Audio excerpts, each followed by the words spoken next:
Recording in progress.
and uplift the inspiring work of youth in Modesto and around the world. Accepting tonight's proclamation are John Torres and Marvin Jacobo.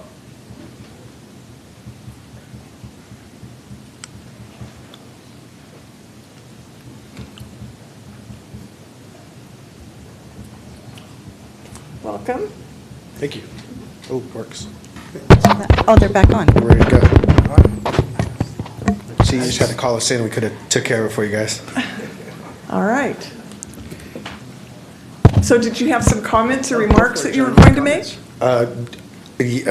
Yeah. All right. That's what we've I been did. told. We wanted to celebrate. We actually have most of the cohort here. If you guys could stand for us. They completed an 8-month course in leadership development, and we were super proud of them. They had action plans that they put together to engage their community civically, and so each of them have their own plan, which is really awesome. So we would love for you guys to ask questions for them at some point.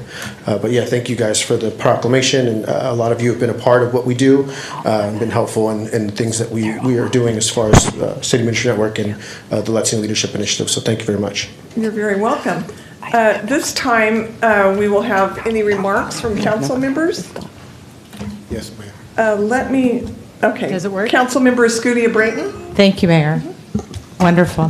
Thank you, gentlemen, for being here, and thank you for bringing with you the 2025 cohort of the Latino Leadership Initiative.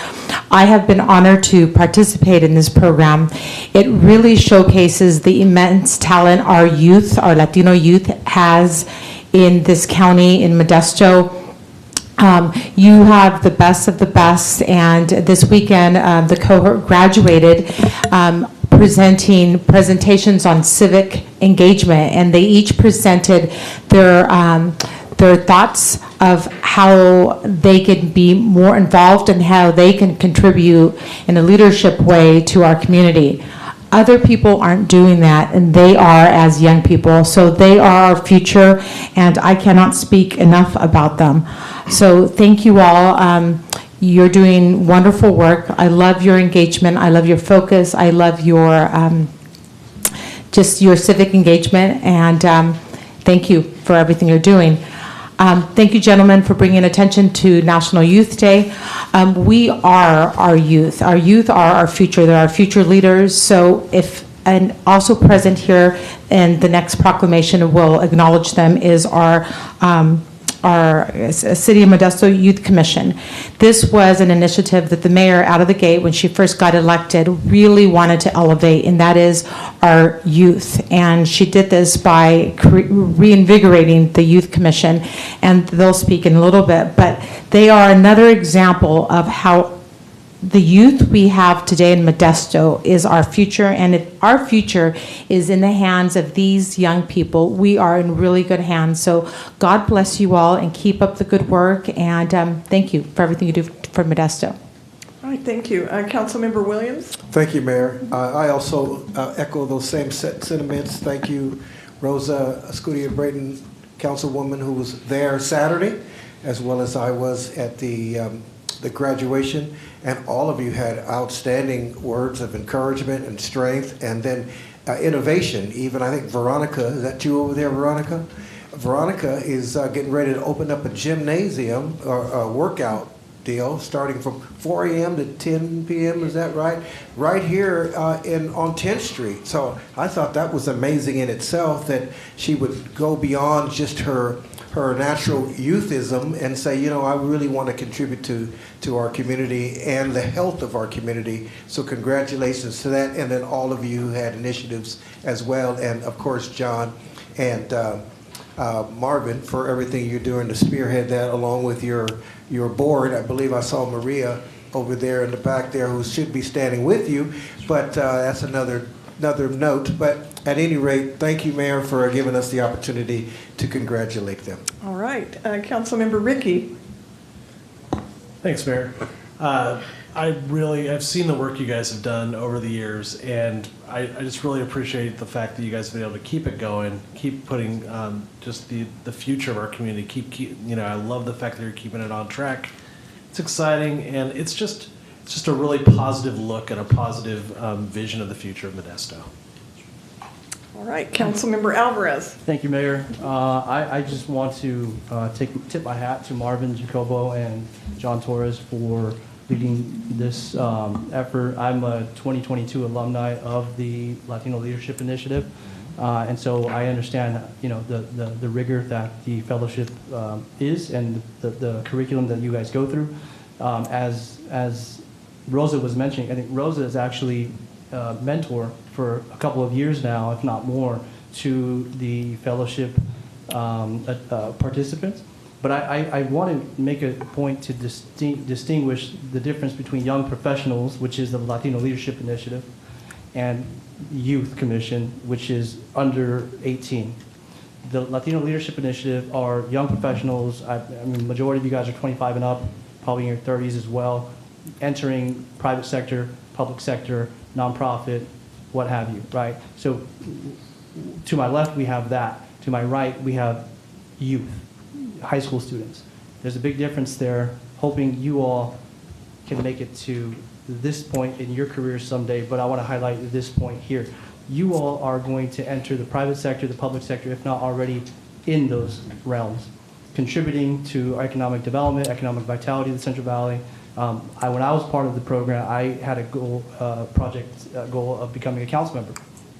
It works, right? Their formula works. And it's not just it's not self-interest whatsoever. It's laying the foundation for the next 20, 30, 40, 50 years of leaders, much like Marvin's career has been in this area. We are going to be the gray hairs someday. And so my hat's off to you guys for completing the curriculum. I went through it. I was the second cohort, I believe. I think you guys are, what, the fifth or sixth? So I would imagine it's probably got a lot more tighter and a lot more, difficult. But again, congratulations. I'm here as a fellow alum to support in any way I can. Rosa, as a mentor as well. Lean into us, lean into our experience to help you kind of light up a path to wherever you want to be and go. Or if you want to just, enhance where you're already at, a cup of coffee goes a long way with all of my colleagues here. So thank you. All right, thank you. Thank you for being here this evening. We appreciate it, and I will now bring the proclamation down and present it. And encourage everyone to come and take a picture with us. That would be great.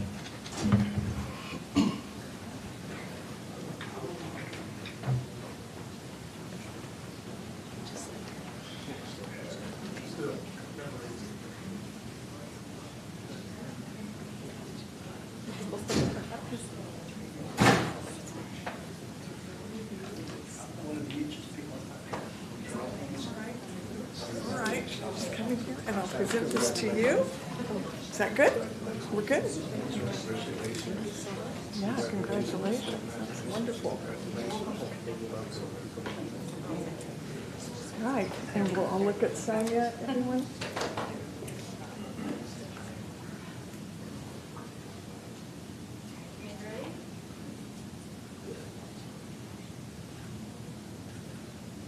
Great, thank you so much. Thank you all for being here. Great. Boy. All right, I'll shake your hands when we're done. Thanks, Mark. Thank you for seeing you again. Appreciate it. Thank you. Yeah, appreciate you very much. Thank you. Thank you. Good seeing you. Thanks a lot. Great work. Sorry, Rosa. Either way. Hi, honey. Thanks for coming. Thank you. Thanks for everything, Martin. For sure. You guys, your presentation was good. Thank you. Stay for, guys, if you can't stay for the next week.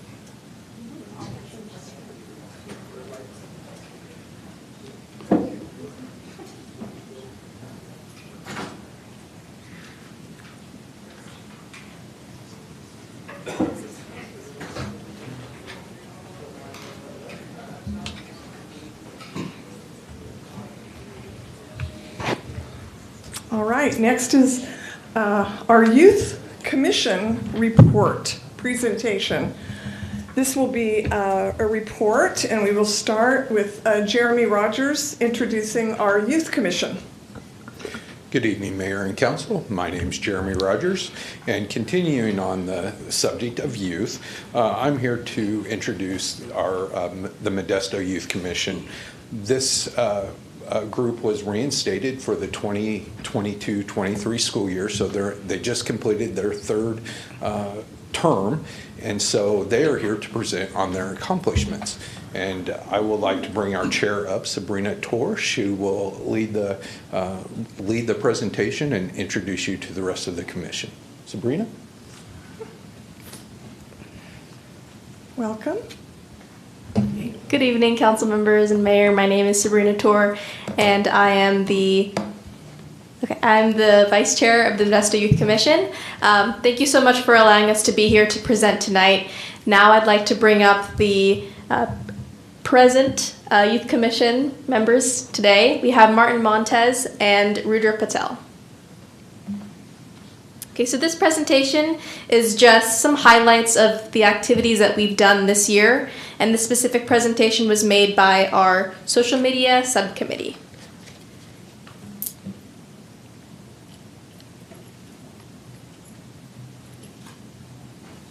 Okay.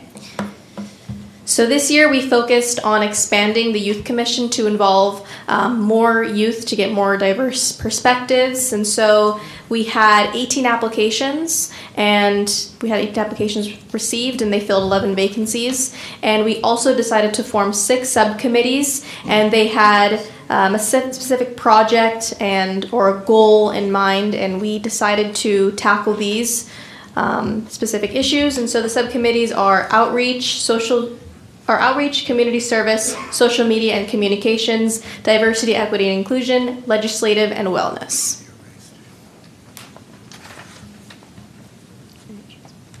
So this year, the Youth Commission also partnered with the Recreation Division to host activities, connect with the citizens, and provide cultural information at community events, which included the Celebration of Lights holiday parade with us having our own float and providing volunteers for that day. Ran crafts and activities at 10 movie nights in the park last year, which will be continuing this Friday, which of course everyone is welcome, and we would love to see you all there. We also ran the photo booth and crafts at the slightly spooky Halloween event, and most recently volunteered at the Senior Citizen National Night Out by running games and distributing prize tickets.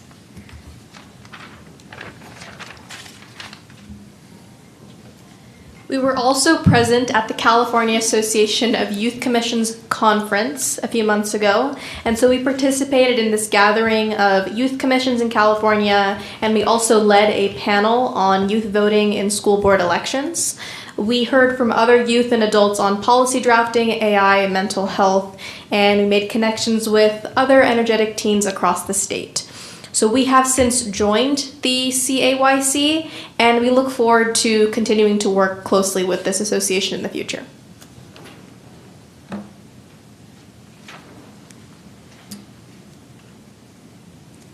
For another year, the Youth Commission participated in the Love Modesto event, and for the 2025 year, in addition to representing the Hope Blooms Garden Project, for a third year, youth commissioners and community volunteers gathered together to create colorful donation receptacles to gather clothing and grooming items to distribute to local charitable agencies. The commissioners in the outreach subcommittee also wanted to build on the monthly visits from the city department directors that came to our meetings and local agencies and are planning a summit for interested teens to participate in learning how local government operates. The youth commissioners were excited to attend Mayor's State of the City address and inspired to share their passion for government with their peers. More commission projects include of youth information, participation, and wellness. And specifically, the Wellness, Outreach, DEI, and Legislative Subcommittees are working on projects to provide young people with information on how local government affects their own lives, and let them know that their needs and that their aspirations to be a healthy and contributing citizen of Modesto matters. However, we are not just done there yet. The Youth Commission has had a great year, and we're eager to see what the 2025 and 2026 year brings. And so seen on the presentation are some of the ideas that we have for the upcoming year.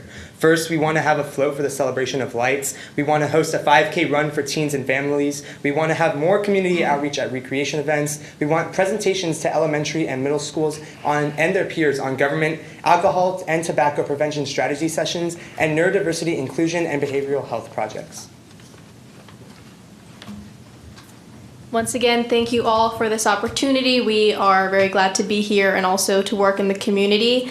We want to thank you all, the council, the mayor, our families, and the community really for supporting us in this journey. So participating in community events and inviting other youth to participate and share their voice are the key tenets for us.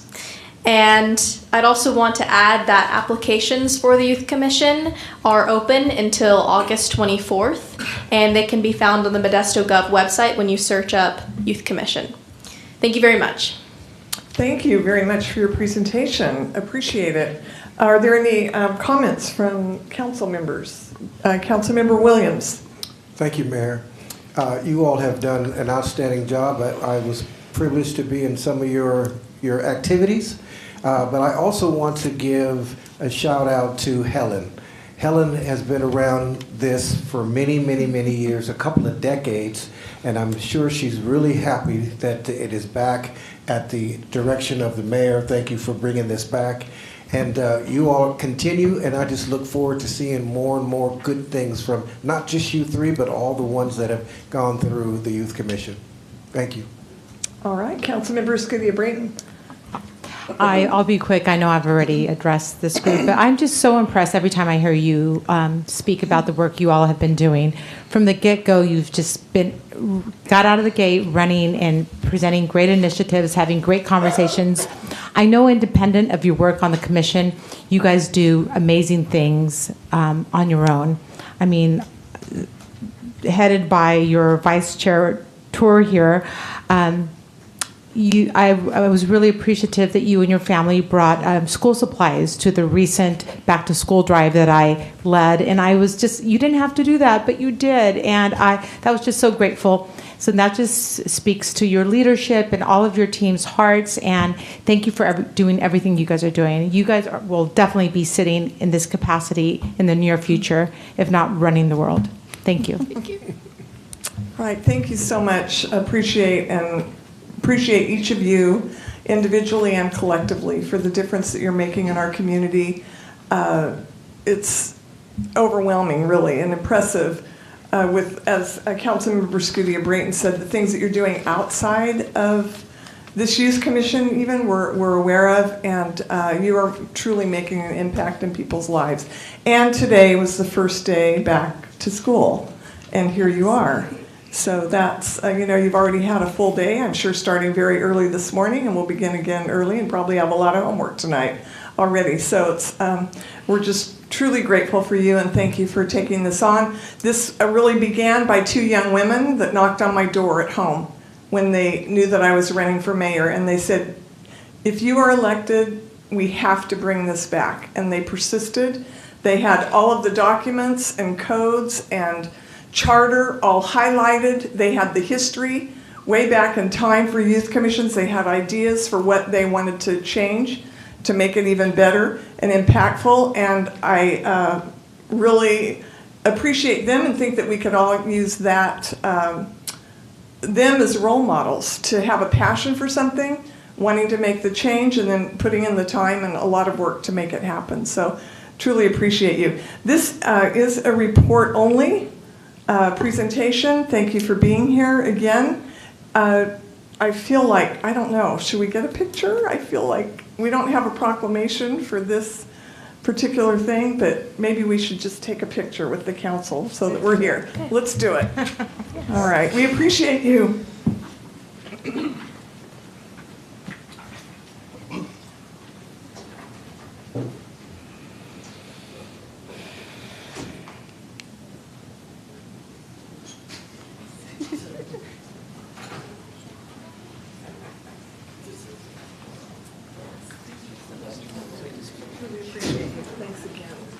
another busy night and a busy school year. Congratulations. Thank you so much for your efforts. Oh, appreciate it. Thank you so much. Yep. All right. Should we? Oh, it doesn't matter. Okay. Yeah, perfect.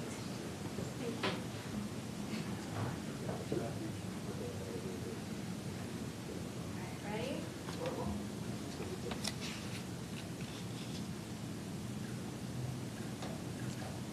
Thank you, Okay. Sonia. Appreciate Okay. you again. Thank you. Take care. Drive safely home.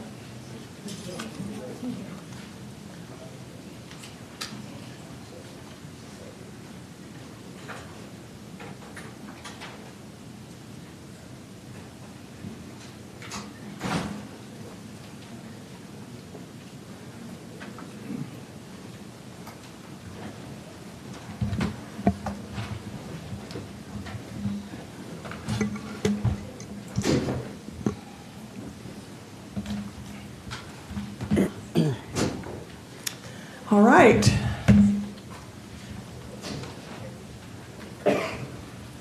Next is item 3. Consider approving the appointments of Lupe Hodges, Abigail Powers, and Jennifer Oyama to the Modesto Culture Commission for 4-year terms with the term expiration of December 31st, 2028. Does council have any questions of staff? Seeing none, I will open item 3 up to the public. Any comments from the public that would like to come forward? Seeing none, I will close public comments. Any council member comments? Councilmember Williams. I want to thank Abigail Powers for her desire to serve with the city of Modesto. All right, as well as Lupe and Jennifer, we appreciate all of your desire to serve. I have a resolution approving the appointments of Lupe Hodges, Abigail Powers, and Jennifer Oyama to the Modesto Culture Commission for 4-year terms with the term expiration of December 31st, 2028. Do I have a motion? Motion. Motion by Councilmember Williams. Second. Second by Councilmember Alvarez. And will the clerk please call the roll for this item? Vice Mayor Bavaro.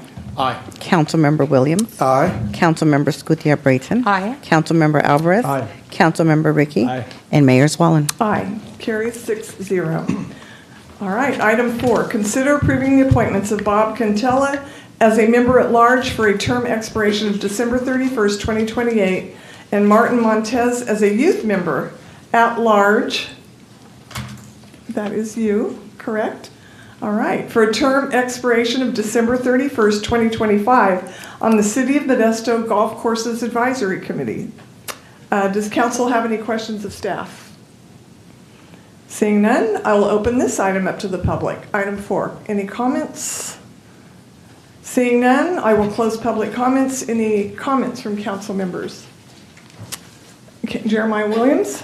Thank you, Mayor. I'd like to thank Bob and Martin for their wanting to serve on the Golf Commission, because I don't know how to play golf at all. All right. Thank you. I have a resolution approving the appointments of Bob Cantella as a member at large for a term expiration of December 31st, 2028, and Martin Montez as a youth member at large for a term expiration of December 31st, 2025 on the City of Modesto Golf Courses Advisory Committee. Do I have a motion? Okay. Vice Mayor Bavaro? Second. All right, second by Councilmember Ricky, and will the clerk call the roll for this item? Vice Mayor Bavaro. Aye. Councilmember Williams. Aye. Councilmember Scutia-Brayton. Aye. Councilmember Alvarez. Aye. Councilmember Ricky. Aye. And Mayor Swallen. Aye. Carries 6-0. Next on the agenda is public comment. As noted on the agenda, public comment will only be in person. Is Zoom available currently? Yes, but not for public. Okay, no, but Zoom will still be available for viewing and wordly translation. Thank you all for being here tonight. The City of Modesto Council meetings are a place where everyone is encouraged to listen, share views, and participate in the decision-making process that benefits our community. Your engagement is valuable, and it helps our council and city staff collaborate on finding solutions that enhance the quality of life for the residents of Modesto. To be fair and equitable, every individual has the right to speak at this council meeting.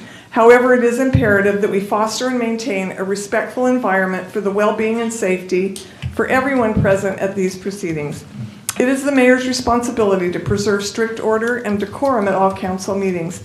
Pursuant to the charter of the City of Modesto, Article 6, the mayor, Section 601, Powers and Duties of Mayor. The mayor shall have the authority to preserve order at all council meetings and to remove or cause the removal of any person from any meeting of the council for disorderly conduct, to enforce the rules of the council, and to determine the order of business under the rules of the council. Accordingly, the City Council meeting decorum rules are as follows. Please be respectful of all presenters, council members, staff, and members of the public. Please refrain from clapping other than following a presentation. All speakers are encouraged to state their name and city of residence. All questions must be directed to the mayor. Please do not block the view of others by holding signs up during council meetings. Time limits for public comment is 3 minutes, but may be limited at the discretion of the mayor to manage the business of the council. Speaking over others or interrupting while others have the floor is not permitted. Cell phones should be turned off or should be set to vibrate during meetings.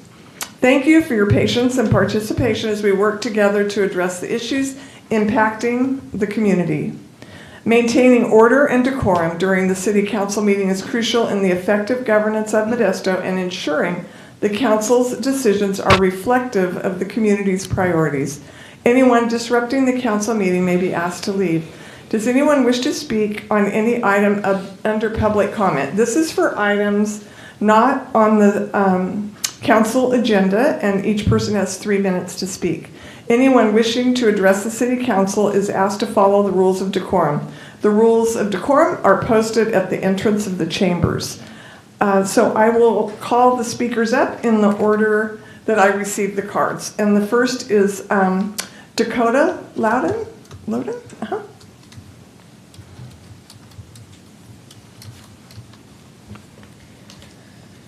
Good evening, Mayor, council members, and fellow residents.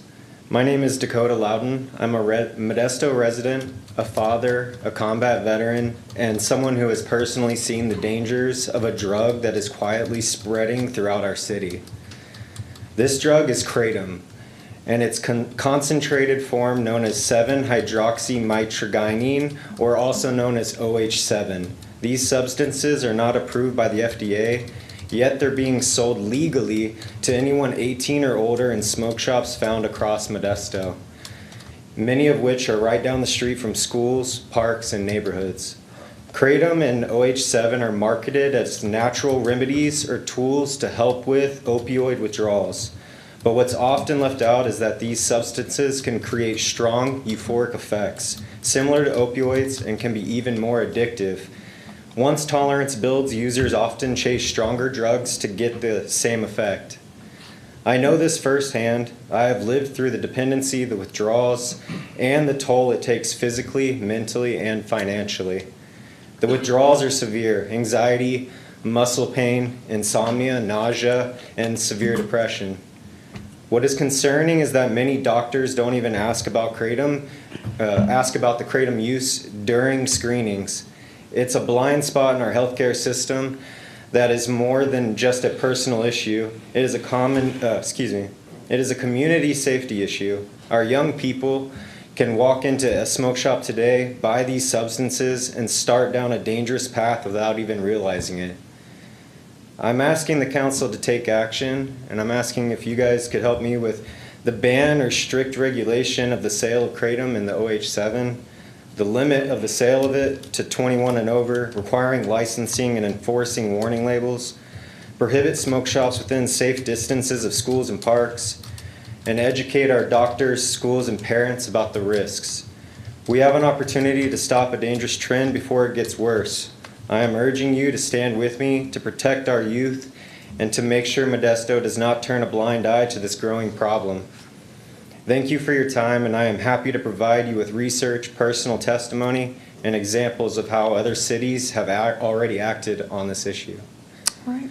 Thank you, Mayor. Thank you, Council. You're welcome. Thank you very much for your remarks. All right. Derek Castle.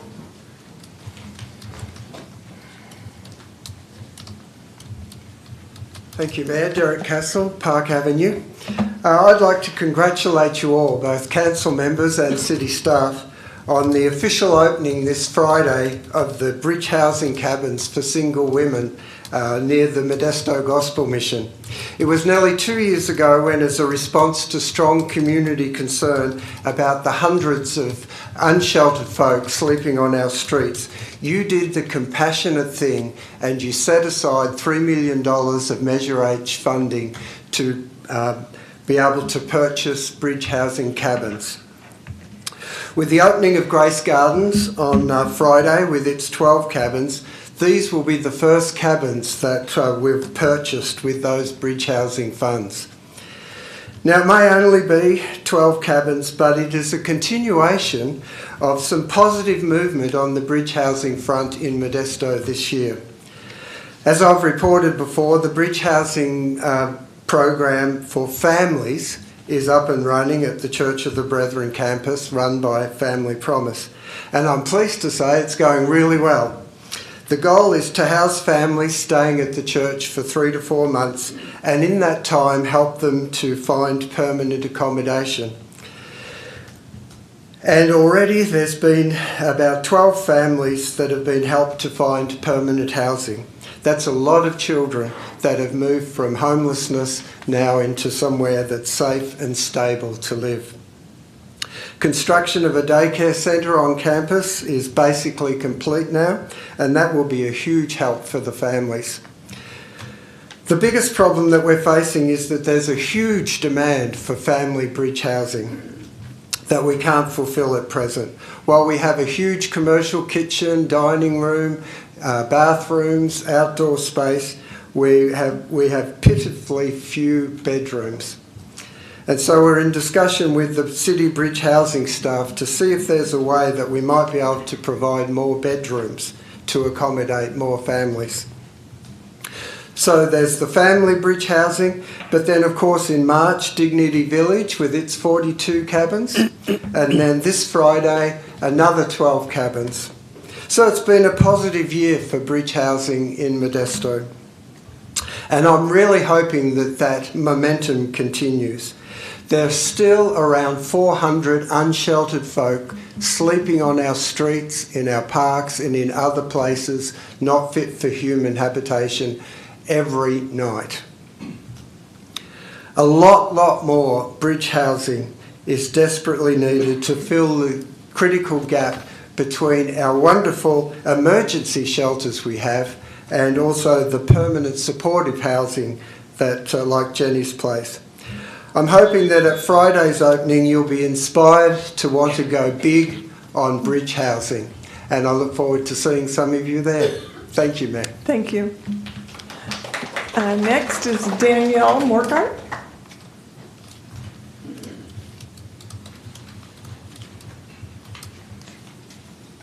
Good evening, Mayor, Vice Mayor, and Council members. My name is Danielle Morgart from the Office of Assemblyman Juan Alanis, and I'm happy to report that the Governor did sign one of Assemblyman Alanis's bill, which is AB 17, the election precinct maps. And so with this, it will further enhance public access to county election information by requiring the Register of Voters in each county to provide access to information as it pertains to the boundaries of each precinct within a county.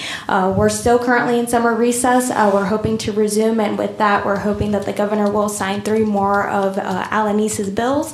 As always, if you have any questions or concerns, please do not hesitate to reach out. Thank you. You're welcome. Thank you. Next is Lucas.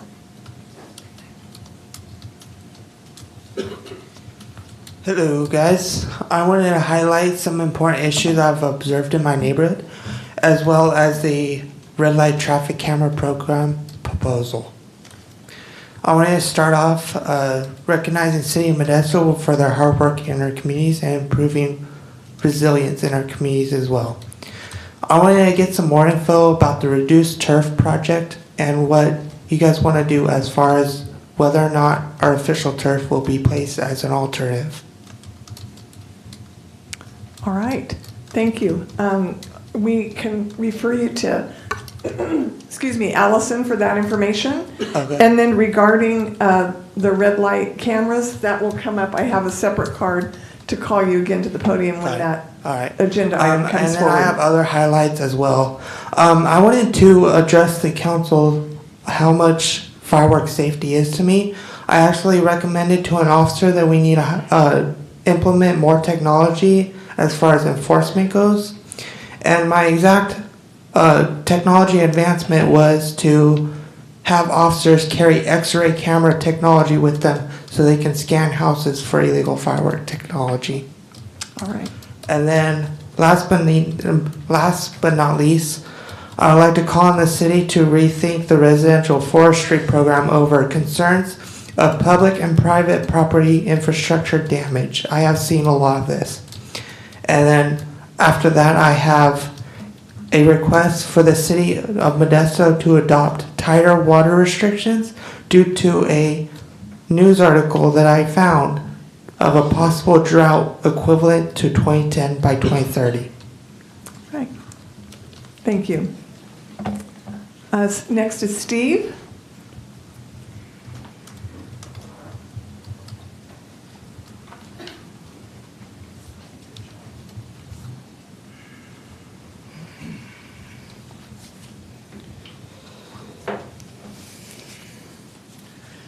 You know, it really does blow my mind every time I sit and listen to you read those rules about how we're supposed to behave and all that.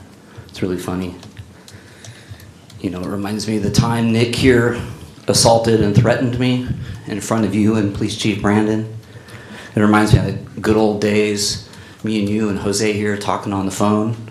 You telling me that you acknowledging that Mr. Bavaro had done wrong. And then when I asked you what you were willing to do about it, you just flat out told me nothing.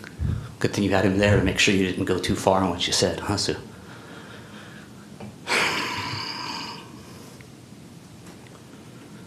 You know, I was at the CPRB for the month of July, and I recommend that everybody go on YouTube and watch that meeting and check out Brandon Gillespie's presentation, because it's pretty creepy and it's pretty disgusting and it's concerning and it's a threat to democracy. When he lays out his whole rationale, which amounts to nothing better than speculation. And one of the things that my fellow community members have done a great job of pointing out, when Brandon tried to use fear-mongering tactics and comparing us to other large cities, is that we're not those cities, right? So that's a stupid thing for Brandon to say. It's pretty offensive. Additionally, I would like to point out that every last city that he mentioned, in fact, every major city, for sure in California, and I believe on the West Coast, has something else, and it does have something in common with this, with Modesto, and that's they have lawsuits against their law enforcement agencies, and that does include specifically the recent ones in LA and all the stuff that Brandon was so quick to bring up. Another thing, speaking of, I'd like to, explore some more comparisons, right? Another thing that Modesto has in common with some other places that are not Modesto is, did you guys know that crime is down pretty much everywhere? It's crazy, right? So crime is down in Modesto. You know where else it's down? DC, especially violent crime. Yeah, and Mr. President Trump, you guys know that guy? That's not really his wiener on South Park, so don't worry. So he's using a guy, and this is the next thing we have in common. He's using a dude named Big Balls as an excuse to squelch democracy and silent dissent. So do you remember when you used a guy named Big Balls to do the same thing for us here in Modesto? Scotty Big Balls is one of the neo-Nazis that hijacked this room. And your reaction was to take Zoom comments away from the public. It's pretty disgusting.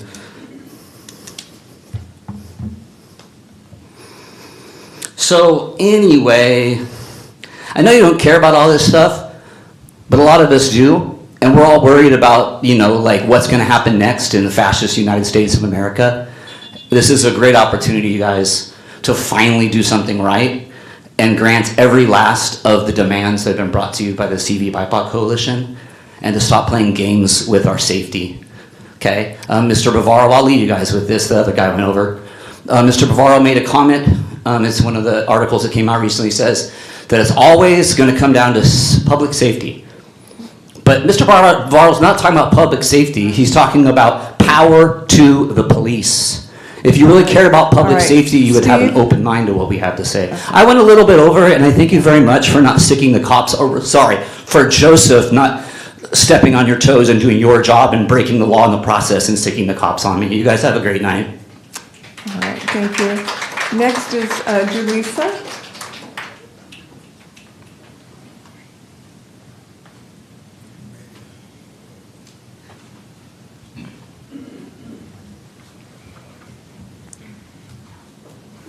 Hello. We're here again to speak on the masking ordinance.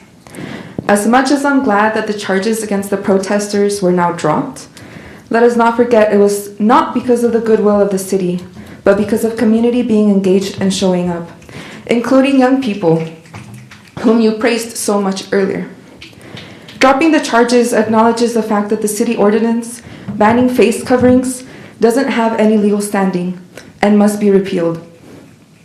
We have come here to the council meetings, and instead of agendizing this item, y'all are playing ping pong, avoiding any accountability. We started today's meeting by praising young people and celebrating Latinos, but y'all are actively ignoring issues affecting those same communities and actively committing harm against these communities, indiscriminately arresting and targeting young people and people of color. Let us not forget why we were out protesting in the first place. The kidnapping of our people by masked agents, both ICE and Modesto police. Add the masking ordinance issue to the agenda so y'all can finally vote to repeal it. I also want to finish by advocating for Zoom comments to be brought back for the accessibility of our community. Thank you. Next is Nora Garcia.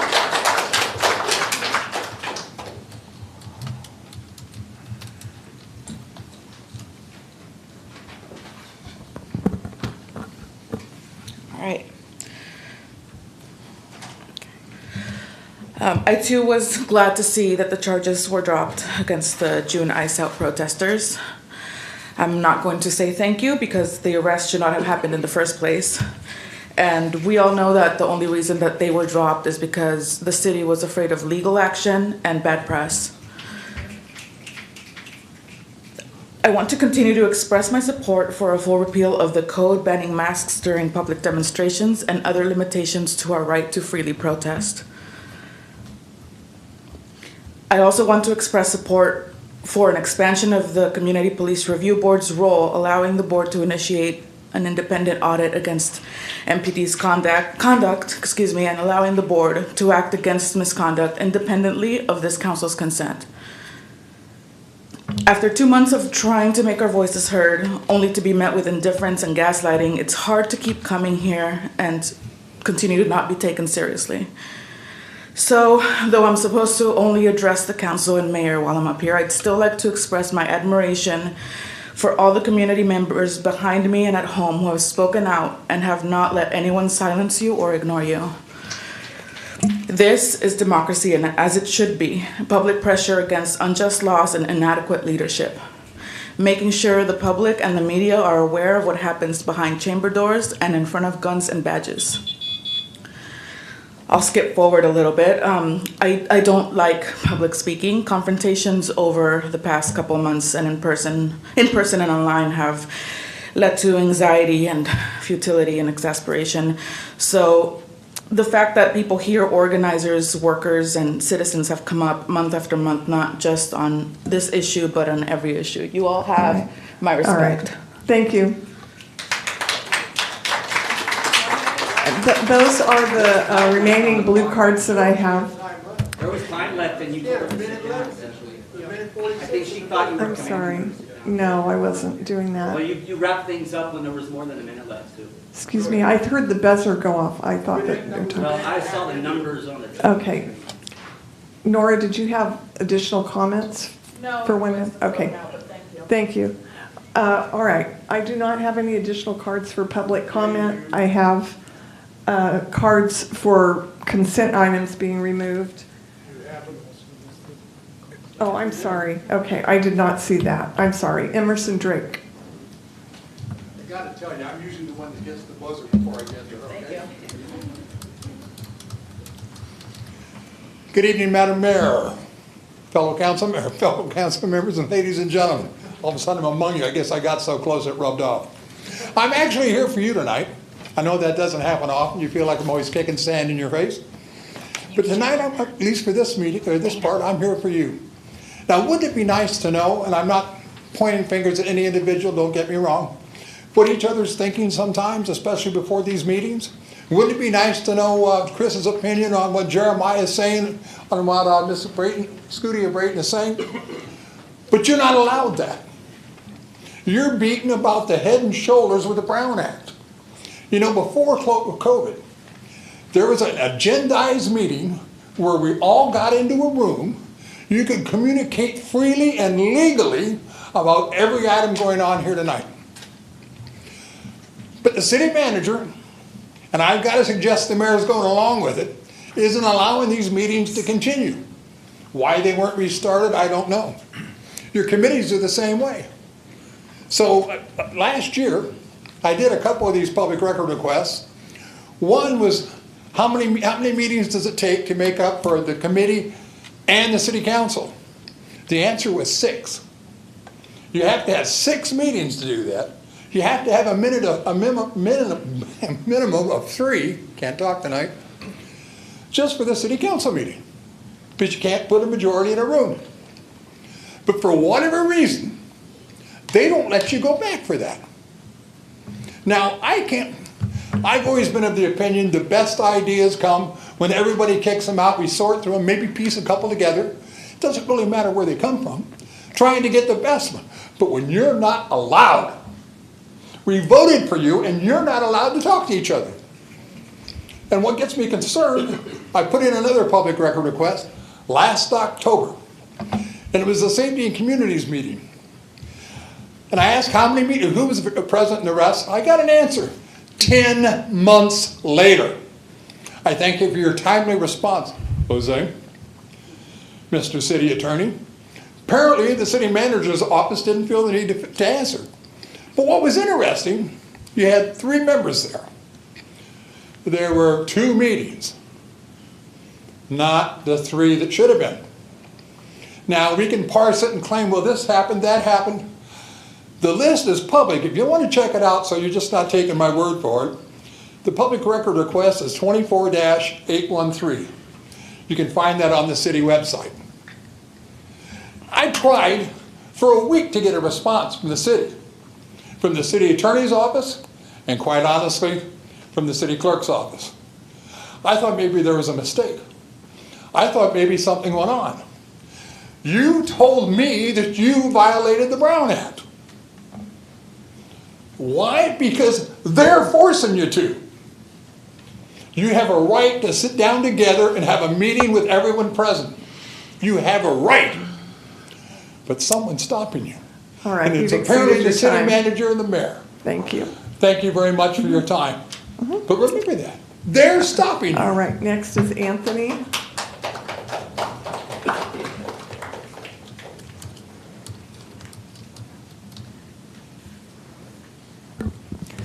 Good evening, Council. Good evening. Modesto City Schools is back in session today, and as a teacher, this time of year always has me excited for new students, new challenges, new opportunities. And the first day back is a lot of talking as I introduce students to new expectations and go through the syllabi. So I would love to be at home right now, just shut up, not having to talk. But I can't do that because this city council demonstrates the same old inaction that has characterized your response to the injustices regarding the mask ordinance that jeopardizes the health and wellness of our community. As long as this ordinance stands, our First Amendment freedoms are still restricted. There is nothing stopping MPD from using the exact same ICE tactics that they used on June 14th to cause more unrest in our streets and arrest more protesters for the simple act of wearing a mask. And Mayor, I noticed that you cited the United Nations in your earlier proclamation. You might then find it interesting that the United Nations Human Rights Committee issued a general comment that states that participants in assemblies should be permitted to wear masks, hoods, or face coverings and otherwise maintain their anonymity as long as their conduct is not otherwise unlawful. That guidance was issued in 2020 near the beginning of your term, so it's not exactly new. You had time to act on this, but maybe you only care about the United Nations when it makes you look good. Now, I recognize that many members of this community, of this council, have stated that they plan to wait for the Community Police Review Board to render official recommendations. Delaying justice is in itself an injustice. This council needs to have the courage to act and take the common sense steps of repealing this draconian ordinance and arranging for an independent investigation of MPD's suppressive conduct on June 14th. The government was meant to work for people, so why don't you try something new and do your job? Thank you. Next is Nick.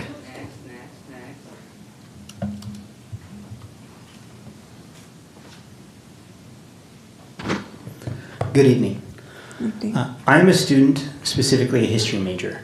I've studied policies, governments, dictatorships, international relations, all the way down to local movements, including the one here today.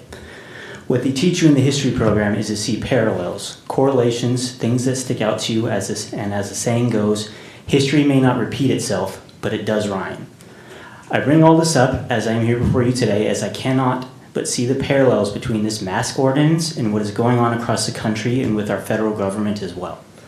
This mask ordinance was initially put into place to supposedly protect Modesto citizens, but also discourage certain manners of protest.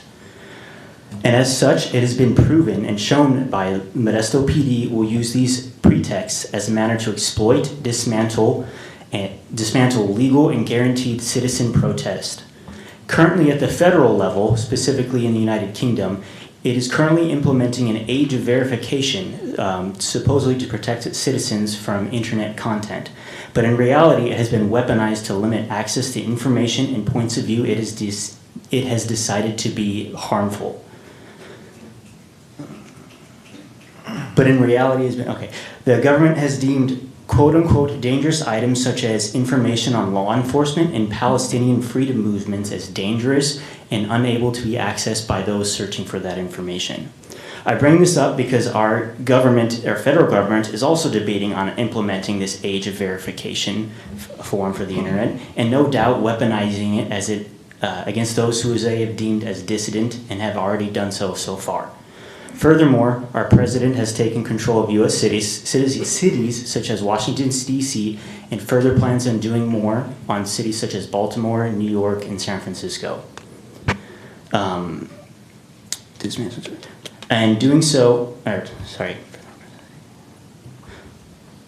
he has also given verbal support for law enforcement to disrupt, dismantle, and destroy protest movements as they see fit. And doing so, this mask ordinance leaves a pretext for not only local law enforcement, but federal law enforcement to use this as a pretext to dismantle and destroy any type of lawful and legal protest that our federal constitution gives us. Furthermore, doing so and leaving it on the agenda and doing nothing more short of removing this mask ordinance further allows law enforcement to gain more and more power, combined with a lack of oversight that it already has, contributing more and more to the police state in the United States that we see at the local and at the federal level. So please, I hope you see what is going on and remove this ordinance from the city. Thank you. You're welcome.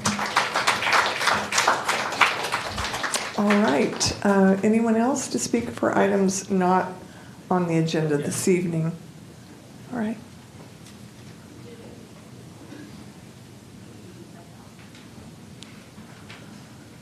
Hello, my name is Emmanuel Vasquez Marin. I was born and raised here in Modesto. I'd like to bring your attention to the ACLU of Northern California's letter to you guys, dated July 18th, 2025. Concerning Modesto's Ordinance 4-23.02. Their legal analysis is urgent and uncompromising. The ACLU warns that this ordinance banning everyday items like bike helmets, water bottles, and most critically, face masks is unconstitutionally vague and overbroad, criminalizing ordinary lawful conduct during protests. It sweeps up harmless items, denies anonymity in peaceful demonstrations, and undermines rights to free speech, privacy, and health protections guaranteed under the U.S. and California constitutions. ACLU emphasizes that anonymity is vital for free speech. The Supreme Court declared anonymity, quote, we can quote, indispensable to preservation of freedom of association, where groups espouse, that is, adopt dissident beliefs. That is NAACP versus Alabama, 1958. California followed suit. In Ghaffari versus Municipal Court, 1978, court struck down a mask ban, recognizing anonymous protest as constitutionally essential. Additionally, the ACLU highlights how this ordinance invites discriminatory enforcement. On June 14th, Modesto police enforced the mask ordinance only against the Ice Out rally, which was attended by many people of color, while ignoring the larger masked No Kings protest attended by mostly white participants. I was there, and I didn't see one police officer the whole time, and yes, so I was a witness to that. This is a textbook case of viewpoint and race-based enforcement, which the courts resoundingly prohibit under the First Amendment. Now, let's address Chief Brandon Gillespie's disturbing enforcement policy, or philosophy. At the July 16th CPRB meeting, when questioned about the unlawful arrest, he said, quote, "I'm not the one who decides. They'll have to convince a judge or a jury that ultimately they were wearing a mask for one of the essential reasons." This arrest first, will let the court sort it out later mindset is legally reckless, undermines due process, and encourages discriminatory arrest by default. It shifts the burden onto defendants to prove their innocence after being traumatized and publicly humiliated. That alone disqualifies anyone from leading a department tasked with safeguarding constitutional rights. The law is clear. The ACLU is correct. This ordinance must be repealed. And to you, Mayors Wallen and council members, you each swore a solemn oath to support and defend the Constitution of the United States and the state of California, and to faithfully discharge your duties. So now is the moment to live up to that pledge. Thank you. You're welcome. All right. Anyone else at this time?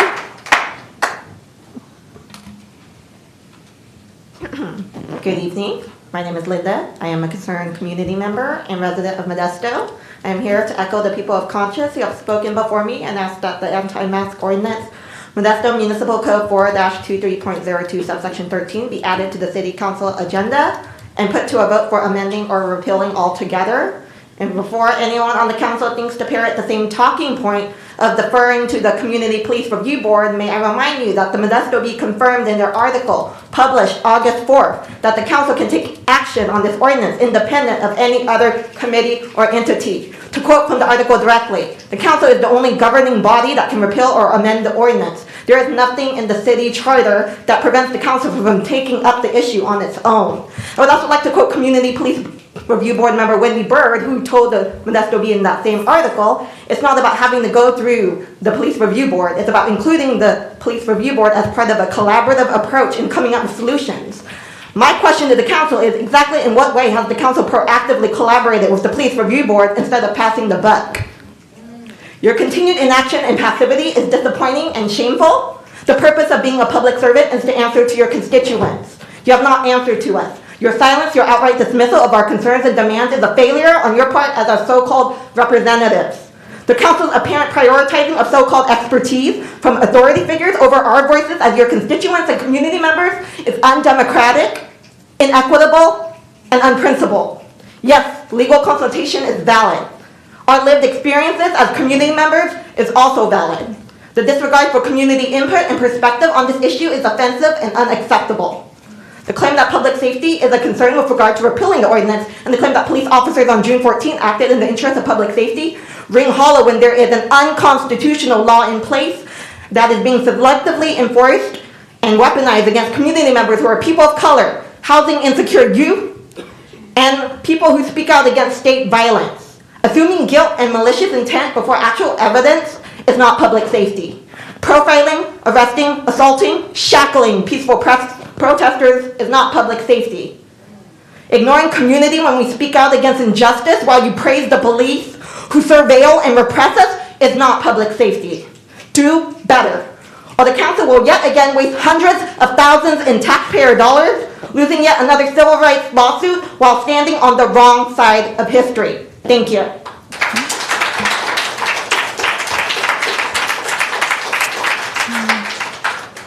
All right. Anyone else regarding items not on not on the agenda?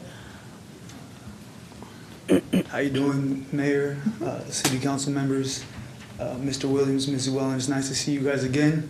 You guys handed me a diploma at my graduation a couple weeks ago. I'm not sure if y'all remember that. I remember. Right? So it's nice to see you guys again. Part of me wants to say thank you for dropping my charges, but I can't do that in good conscience and in good faith. I come from a family of displaced indigenous people, sharecroppers, people running from sundown towns, joining the American Indian movement, you know, getting into good troubles in my blood. I don't apologize for what I did because I was doing what I did to keep myself safe and to exercise the rights that were not given to me, but imposed upon me and my people. According to their rule book, what I did was right, and I had every right to do so. You're not entitled to privacy when you leave the confinements of your home. You know, we've all seen them audit their dudes with their cameras getting up in people's faces online and trying to challenge the public and how that works. So with that being said, the only way I can keep myself safe when I'm out in public like that, when everybody has a camera, is to cover myself up. What happens when my face is leaked out and people know who I am and want to come to where I work and where I put my head down to sleep? I'm brave enough to be in these streets, but I'm not dumb enough to go out there without taking my own personal protection into consideration. I'm not a bad person. I'm not a criminal. But I was treated like one. I was put in plastic cuffs, cutting into my wrists in the back of a hot van for a few hours on end. You know, a jail facility anywhere is not exactly the most humanizing place to be. Let alone when you take into the context that I was very well aware there were no police or people being arrested at the No Kings protest. But I'm very well aware that the loud, vocal, Afro-Indigenous man was snatched up off the streets. Listen to what the people behind me are saying. Listen to what your conscience is telling you. Legality does not equate to morality, and we've seen that time and time again throughout history. So, I'm glad my charges are dropped, but if you guys want to get ahead of things, repeal the ordinance. Thank you. Awesome.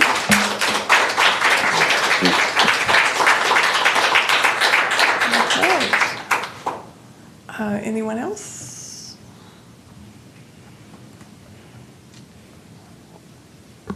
Good evening. Tonight, the people of Modesto come to you to urge you all to put a review of the mask ordinance on the agenda for next week's meeting so that it can be repealed. This ordinance that was hastily adopted violates the people's constitutional right of freedom of speech. Instead of allowing the people to be able to express what they believe in, they are met with harassment and intimidation by MPD. When youth wore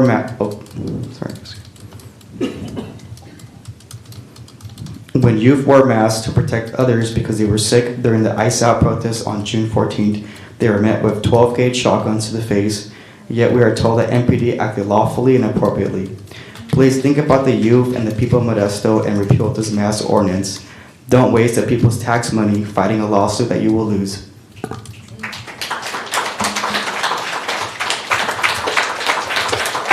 Anyone else for items not on the agenda tonight?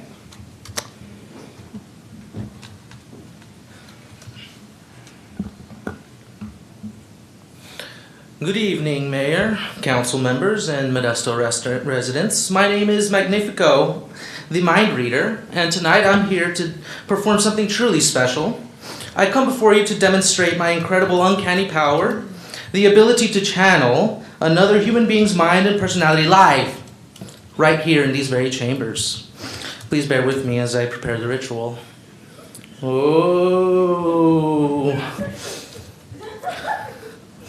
Good evening. My name is Chris Rickey. I sit on this council, but even more prominently, I sit on fences. It's quite the art form. I look to the left, I look to the right, and I wait. I wait until the issue resolves itself without me. Now, the mask ordinance, as I said the other day, it's a challenging subject. So challenging that I've decided not to challenge it myself. Some call it unconstitutional, vague, and selectively enforced. Others say it allows the police to stop crime before it happens, just like in Minority Report. And I say, let's wait and see what happens. Maybe someone sues, maybe the charges get dropped, maybe the issue just disappears if we don't bring it up again. That's how I do politics. And look, that's exactly what happened. The city just announced that the charges for those arrested on June 14th have been dropped. See? I didn't have to take a stand at all. The problem solved itself without me doing anything. Now, some people, like the ACLU, civil rights attorneys, community organizers, members of the press, and even some of my own constituents have asked us to agendize a review of the ordinance. They pointed out that people were arrested for wearing masks at a peaceful protest, that the law is vague, and that it chills free speech. But I'm not convinced these are reasons to, do anything. Instead, I call on the Police Review Board, which has no legislative power, to think about it.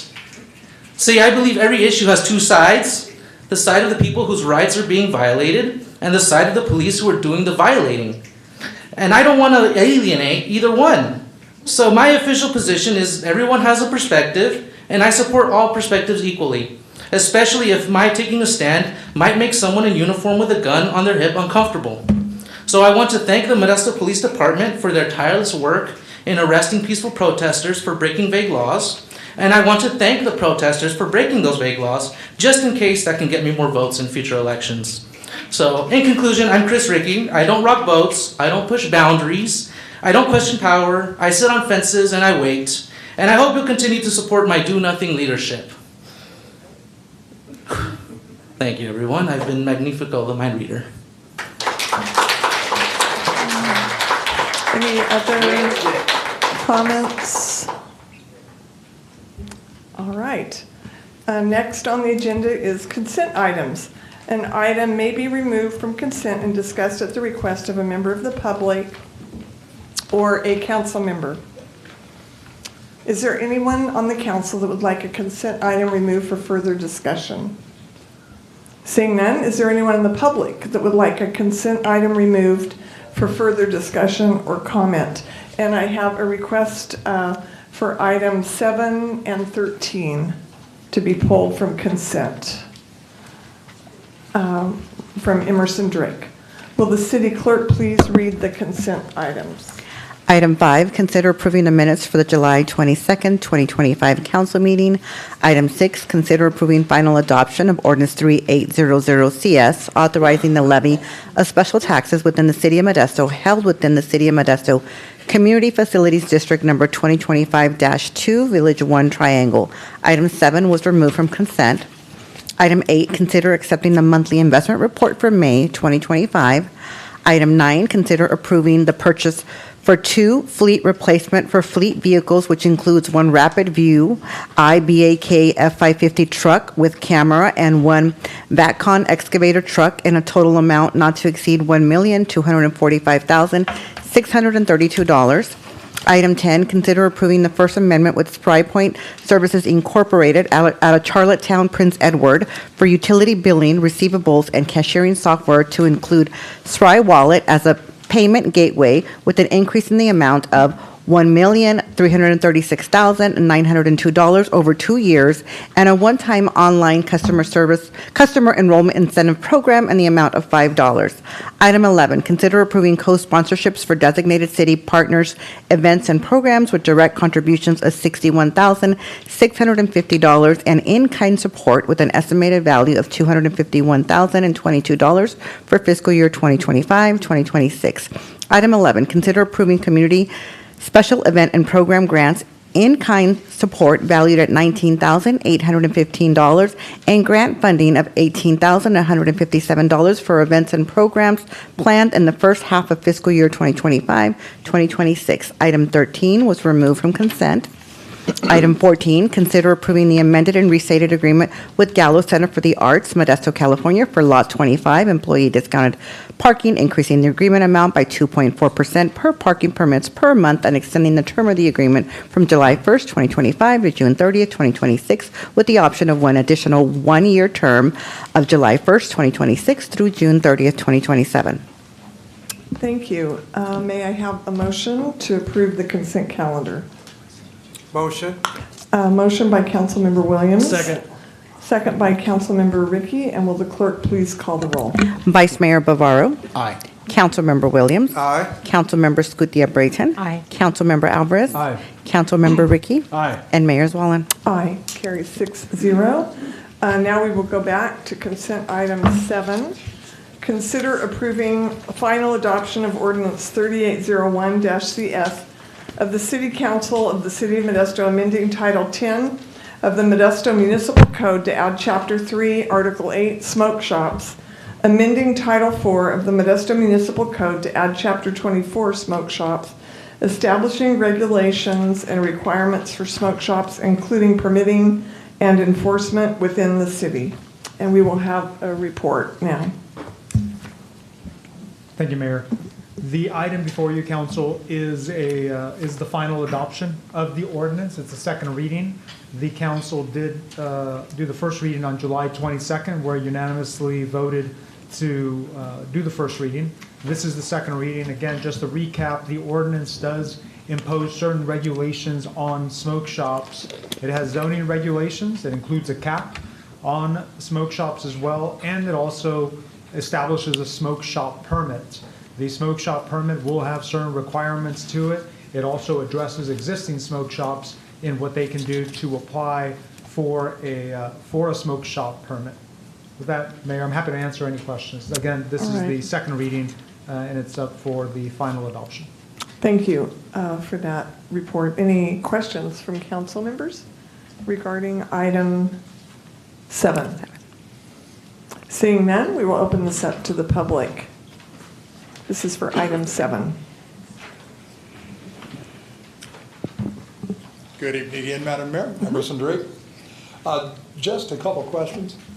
Early on during this conversation, at least one member of the council told us that one of the problems that we had with these smoke shops is that we were losing taxes. They actually suggested that they were selling enough marijuana that we were losing taxes through our dispensaries. It's in public, you wrote it, you can't deny it. It's kind of like Councilman Wright saying, well, Rosa wasn't there. Well, we took a picture of that so it can't be deleted. In any case, so I'm curious, he did. Can we expect that you're going to raise more taxes now? I mean, the taxes that we take in will go up now that these smoke shops are closer regulated? Madam, I have to ask you that question. I can't ask anybody else. Okay, so what's the second question? You always like to do that. Okay, I'll give you the follow-up, though it's No, not. I thought that you just asked a second question. No? I asked the first question About losing we expect Texas. to raise more taxes. Okay, all right. But I'll go ahead and throw the second one in because it doesn't piggyback on the first. You know, when we were here, I think it was at the last meeting, and we had that lengthy conversation about the smoke shops, one of the things we heard towards the end of that over and over and over again were from the students. The students told you one place in particular that was close in proximity to a high school that was selling illegal products.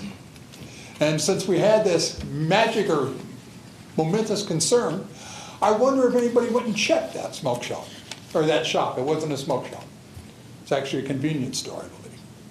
I'm just curious if all our concerns, and you were so very nice to those students, and deservedly so. They came forward, they put in a lot of effort, a lot of research.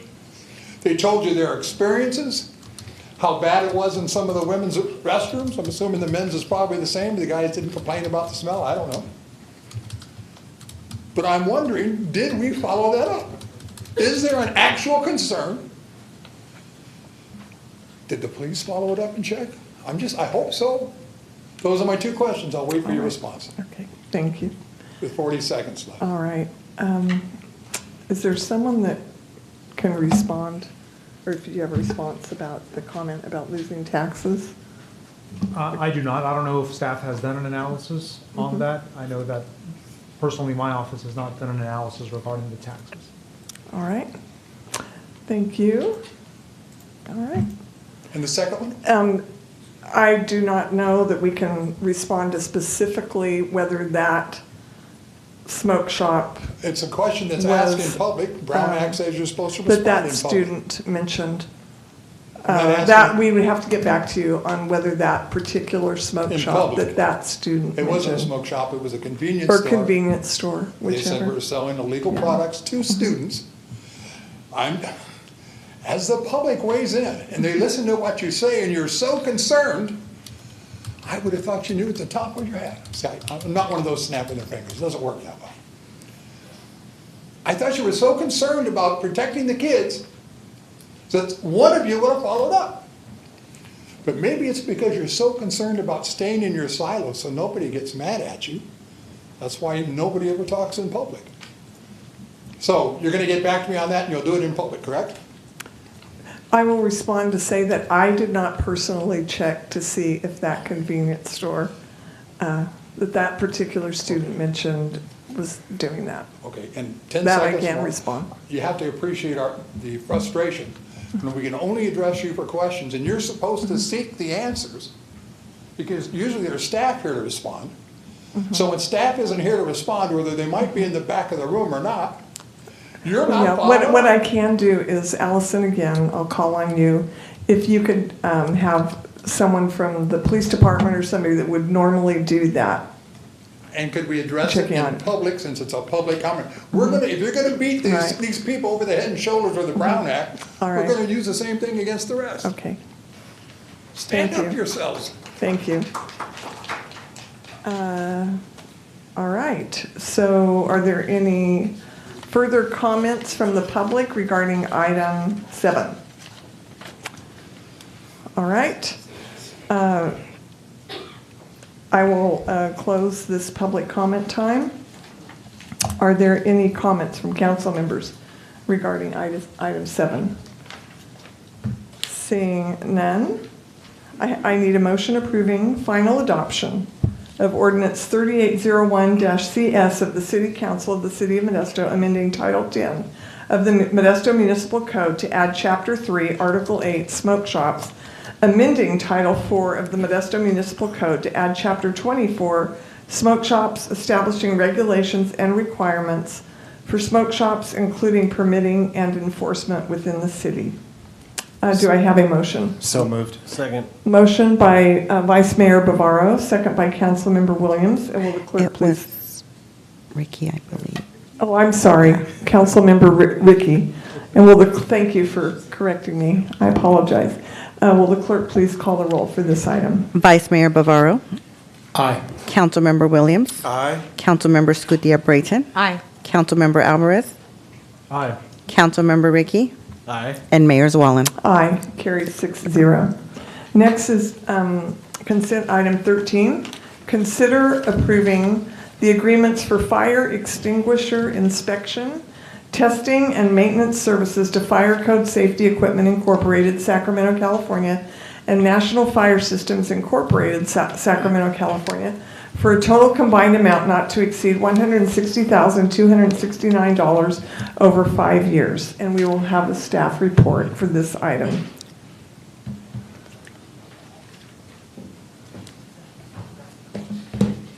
Good evening, Mayor and Council. Patrick Crowley, Senior Public Works Manager. So this item is for the fire extinguishers for the citywide. It includes both buildings as well as vehicle fire extinguishers. The city has approximately 1,100 fire extinguishers. This project was put out to bid in the summer of '24. We had 15 companies that downloaded the specifications. We had 0 responses from that community for the businesses. So we worked with Finance and Public Works, put it back out to bid in November of '24, and there were 304 companies that were notified by staff. 27 of these companies were local companies, For that activity, there were 12 companies that downloaded the bids. We had 2 companies that responded with bids. Neither of them are local companies. And so based on that, the evaluation, so we're recommending a primary and a secondary for the fire extinguishers. The primary is a company called Passcode Safety Equipment. They're out of Sacramento, and the secondary is National Fire, also out of Sacramento. The primary is estimated at $20,000 a year. The secondary is $10,000 a year. And the reason why we have a primary and a secondary is in case that the primary can't respond in time for replacing the safety devices. The city has an option to have a secondary firm to support the city's needs. And I'm available for any questions. Okay, thank you for that report. Do council members have any questions of staff regarding item 13? Seeing none, any comments from the public regarding this item?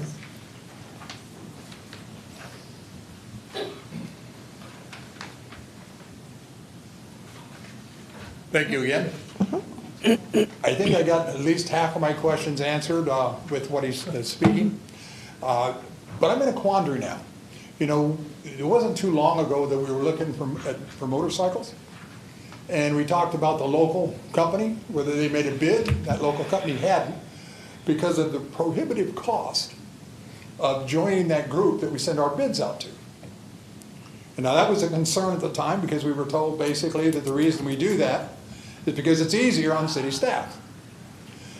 And I said, well, the question follow-up was, well, why didn't we make a phone call and check? He said, well, that would be illegal. Well, it seems to me, when it comes to fire extinguishers, we take that extra step. When we talk about motorcycles for the police department, we don't take that extra step. I'm just trying to figure out where it says that's what we do. It seems to me we would have a consistent policy. Now, don't get me wrong. I'm glad, you almost got me, I'm glad that they checked locally to see if there would be some competition. I'm shocked and amazed that there wasn't, but that's okay.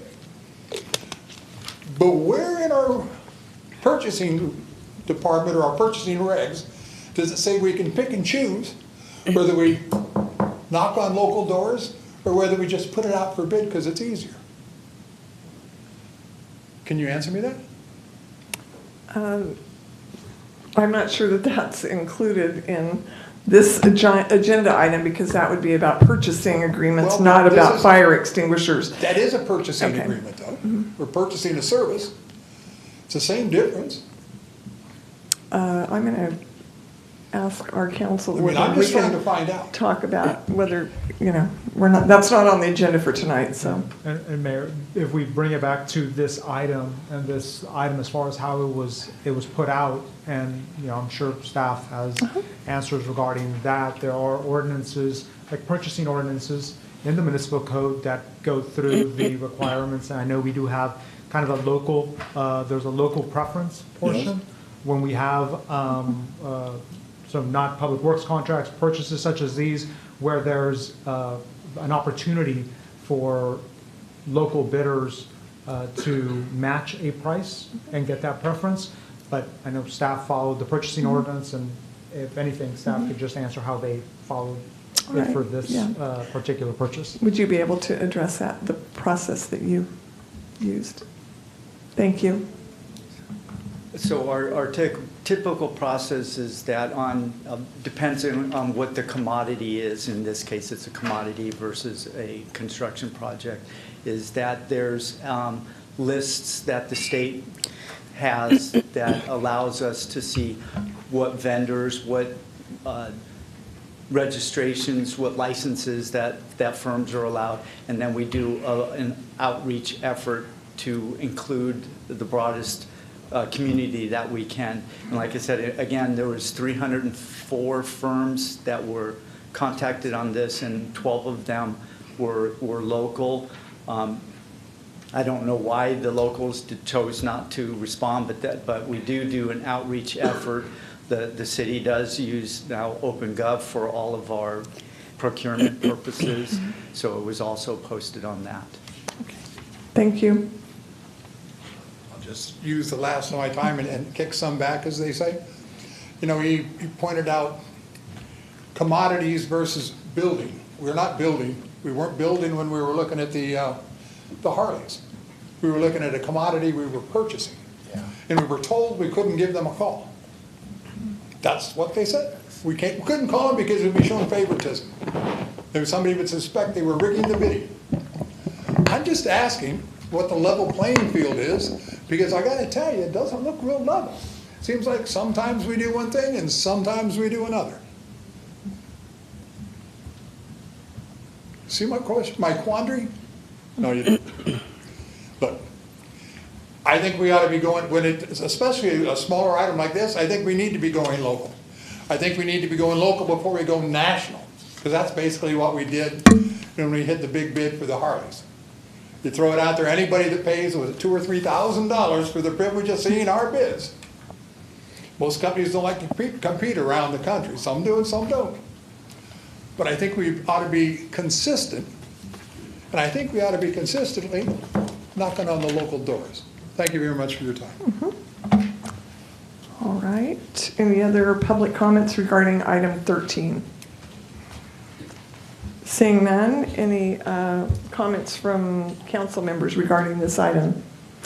Seeing none, I have a resolution approving the award of bid and agreements for fire extinguisher inspection, testing, and maintenance services to Fire Code Safety Equipment Incorporated, Sacramento, California, and National Fire Systems Incorporated, Sacramento, California, for a 2-year agreement with 3 one-year extension options with an estimated annual amount of $20,000 for Fire Code Safety Equipment Incorporated, an annual amount for $10,000 for National Fire Systems Incorporated, for a total estimated annual amount of $30,000, and a combined total amount not to exceed $160,269 over 5 years between the 2 agreements, and authorizing the city manager or his designee to execute the agreements.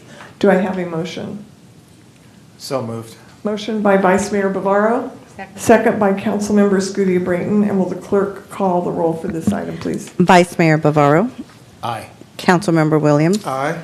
Councilmember Scudia Brayton. Aye. Councilmember Alvarez. Aye. Councilmember Ricky. Aye. And Mayor Swallen. Aye. Carries 6-0. We will take an 8-minute break. Return at 7:30 p.m.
any of them do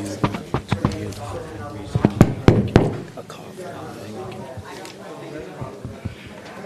So, Unfortunately, it's not like a button. All right, 1 minute. We'll begin. Okay.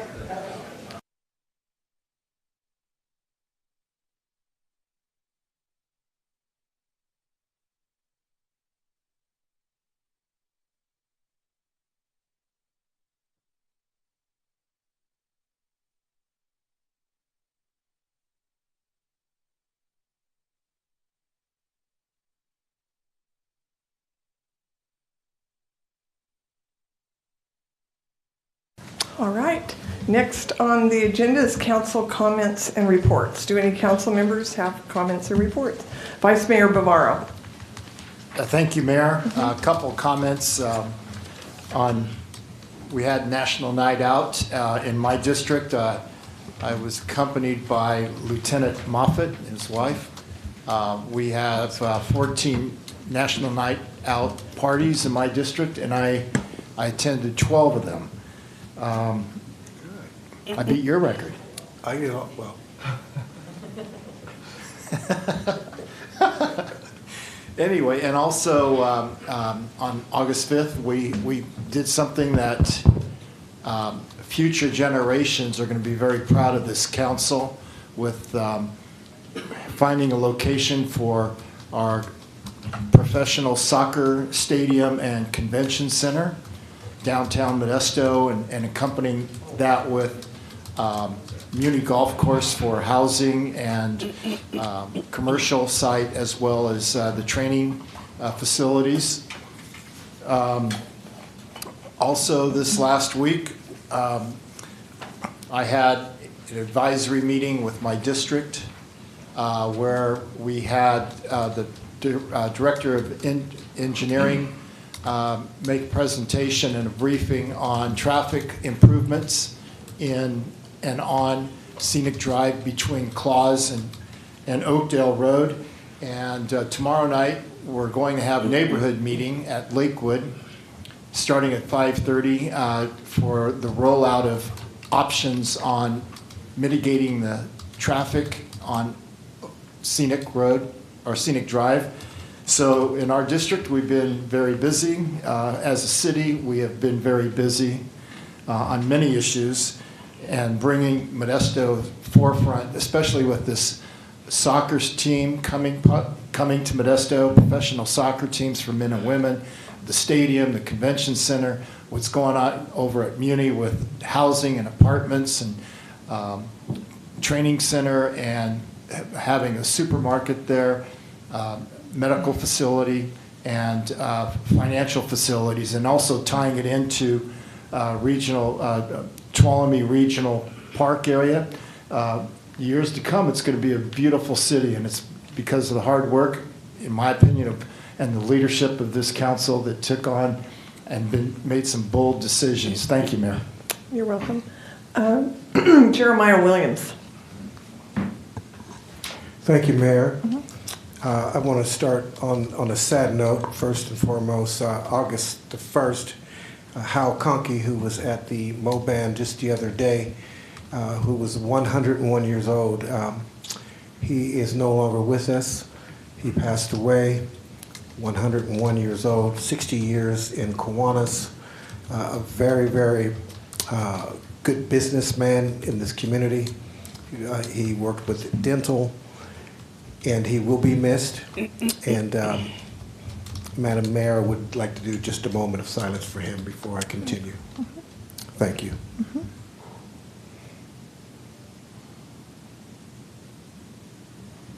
Thank you very much.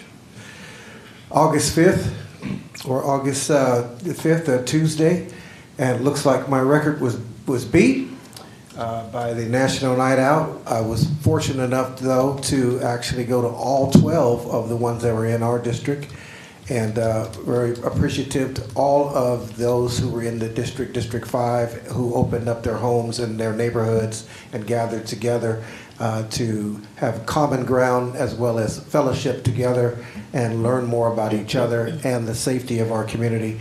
I was fortunate to be with Lieutenant Eric Schuler, who was very energetic as well. He knew some folks on the route, but it was really, really good to be out there in the public in District 5. And congratulations to our City Council member, Nick Bavaro, Vice Mayor Bavaro, for beating my record. I think we tied if you had 12. I had 12, but you had 14, so.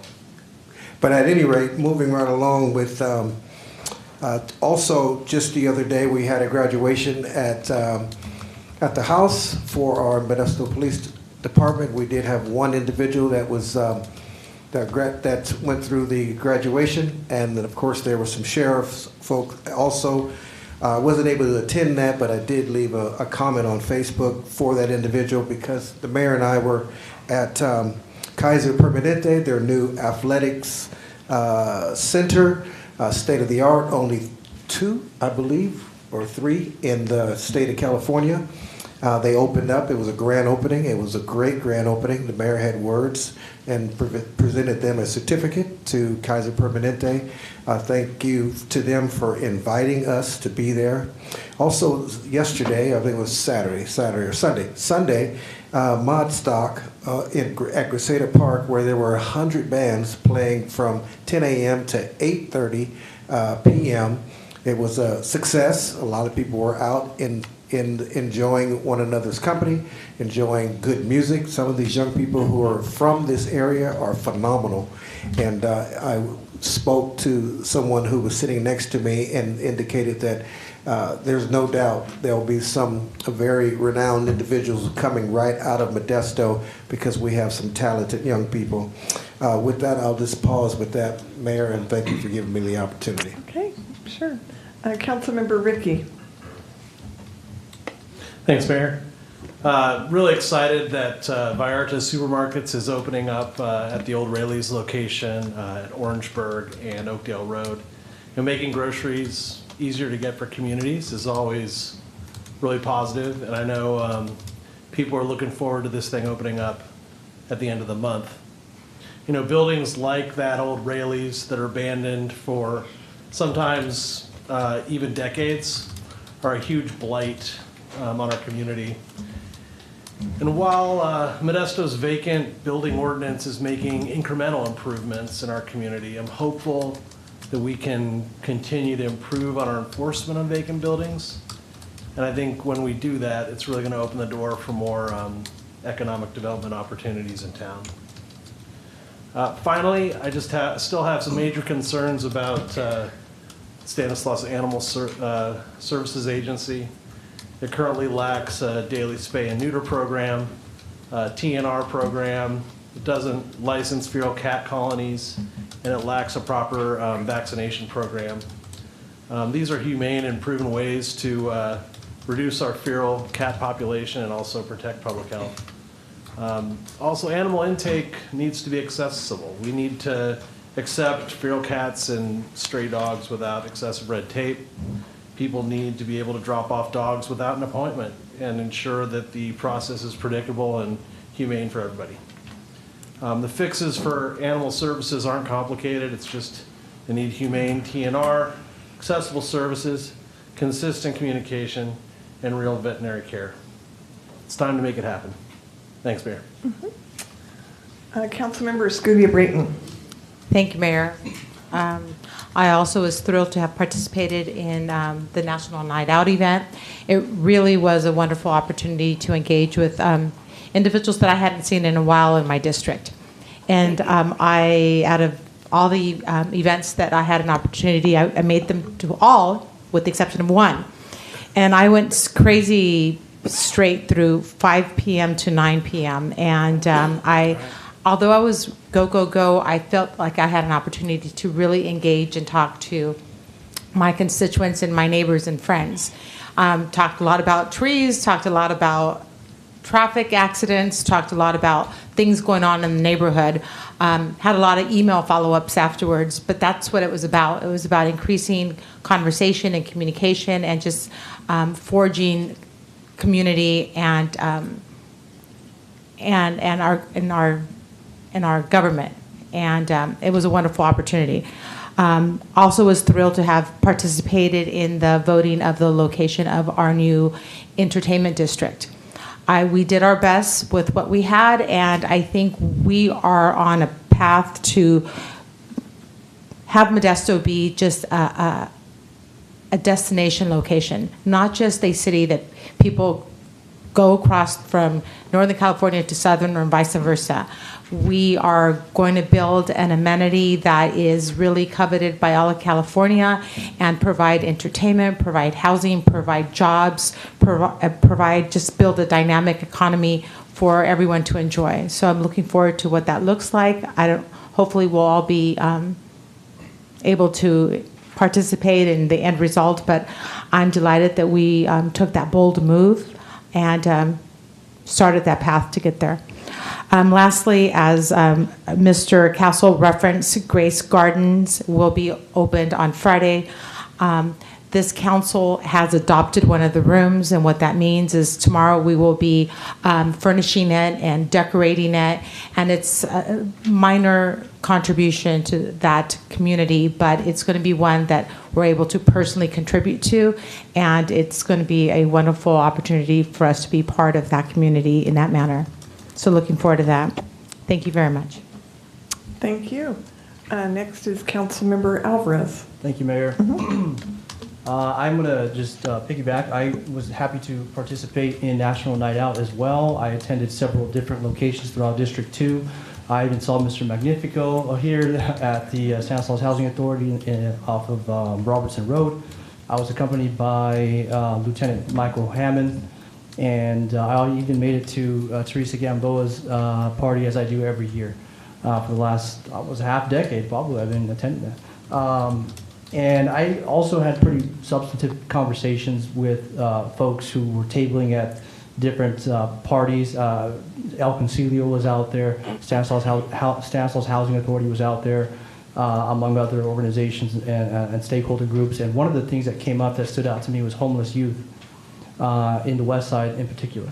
And I would imagine that's going to be an element throughout District 2 in the South Side, Airport, and even the downtown corridor, but predominantly I think the conversations were stemming from the West Side. And so that leads me into my next comment here. As my colleague Rosa Escutia-Brayton just mentioned, we have this Friday at 9:30, which I will be making some remarks, Grace Gardens, which is 12 units at the Modesto Gospel Mission. It's basically, it's an extension of the Gospel Mission's services, and it will offer clients a comfortable individual space to rebuild their lives out of homelessness. So that those conversations were exactly what we're working on to try to combat and mitigate and try to get these homeless youth and other folks who are experiencing homelessness or on the verge of experiencing homelessness to a pathway to sustainability.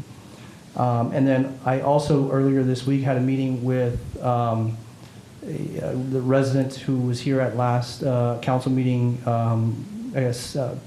communicating an escalation about a lack of sidewalks within the city limits on Spencer Avenue between Mark Twain Junior High and Martin Luther King Park.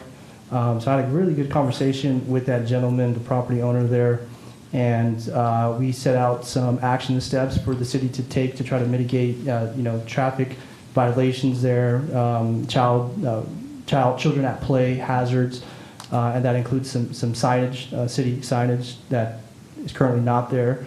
So that kind of be the first step that we take, and hopefully to try to resolve the issue and mitigate any concerns of traffic safety and violations. In addition to that, I also had the pleasure of participating in the vote for the new soccer stadium location. I think the downtown stadium with the practice stadium is a really good option C. But more importantly, as I mentioned before, on the record in the Modesto B and here at the council, on the dais, is my council district is. Priorities are not a shiny new stadium, although I think that's going to be a huge contributor to the economic vitality of the region. My constituents in my district, in District 2, their concerns are healthcare and housing and dental. And so I'm happy to report that the option C that we chose, 6-0, with one abstention, is going to would provide 940 units of housing in and around the downtown area and the Muni Golf Course. And we also were able to not displace in the plan current residents around the Muni Golf Course.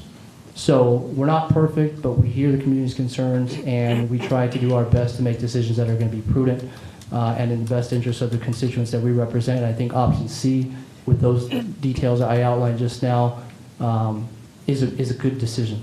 It was a good decision. And that's about it, Mayor. Thank you.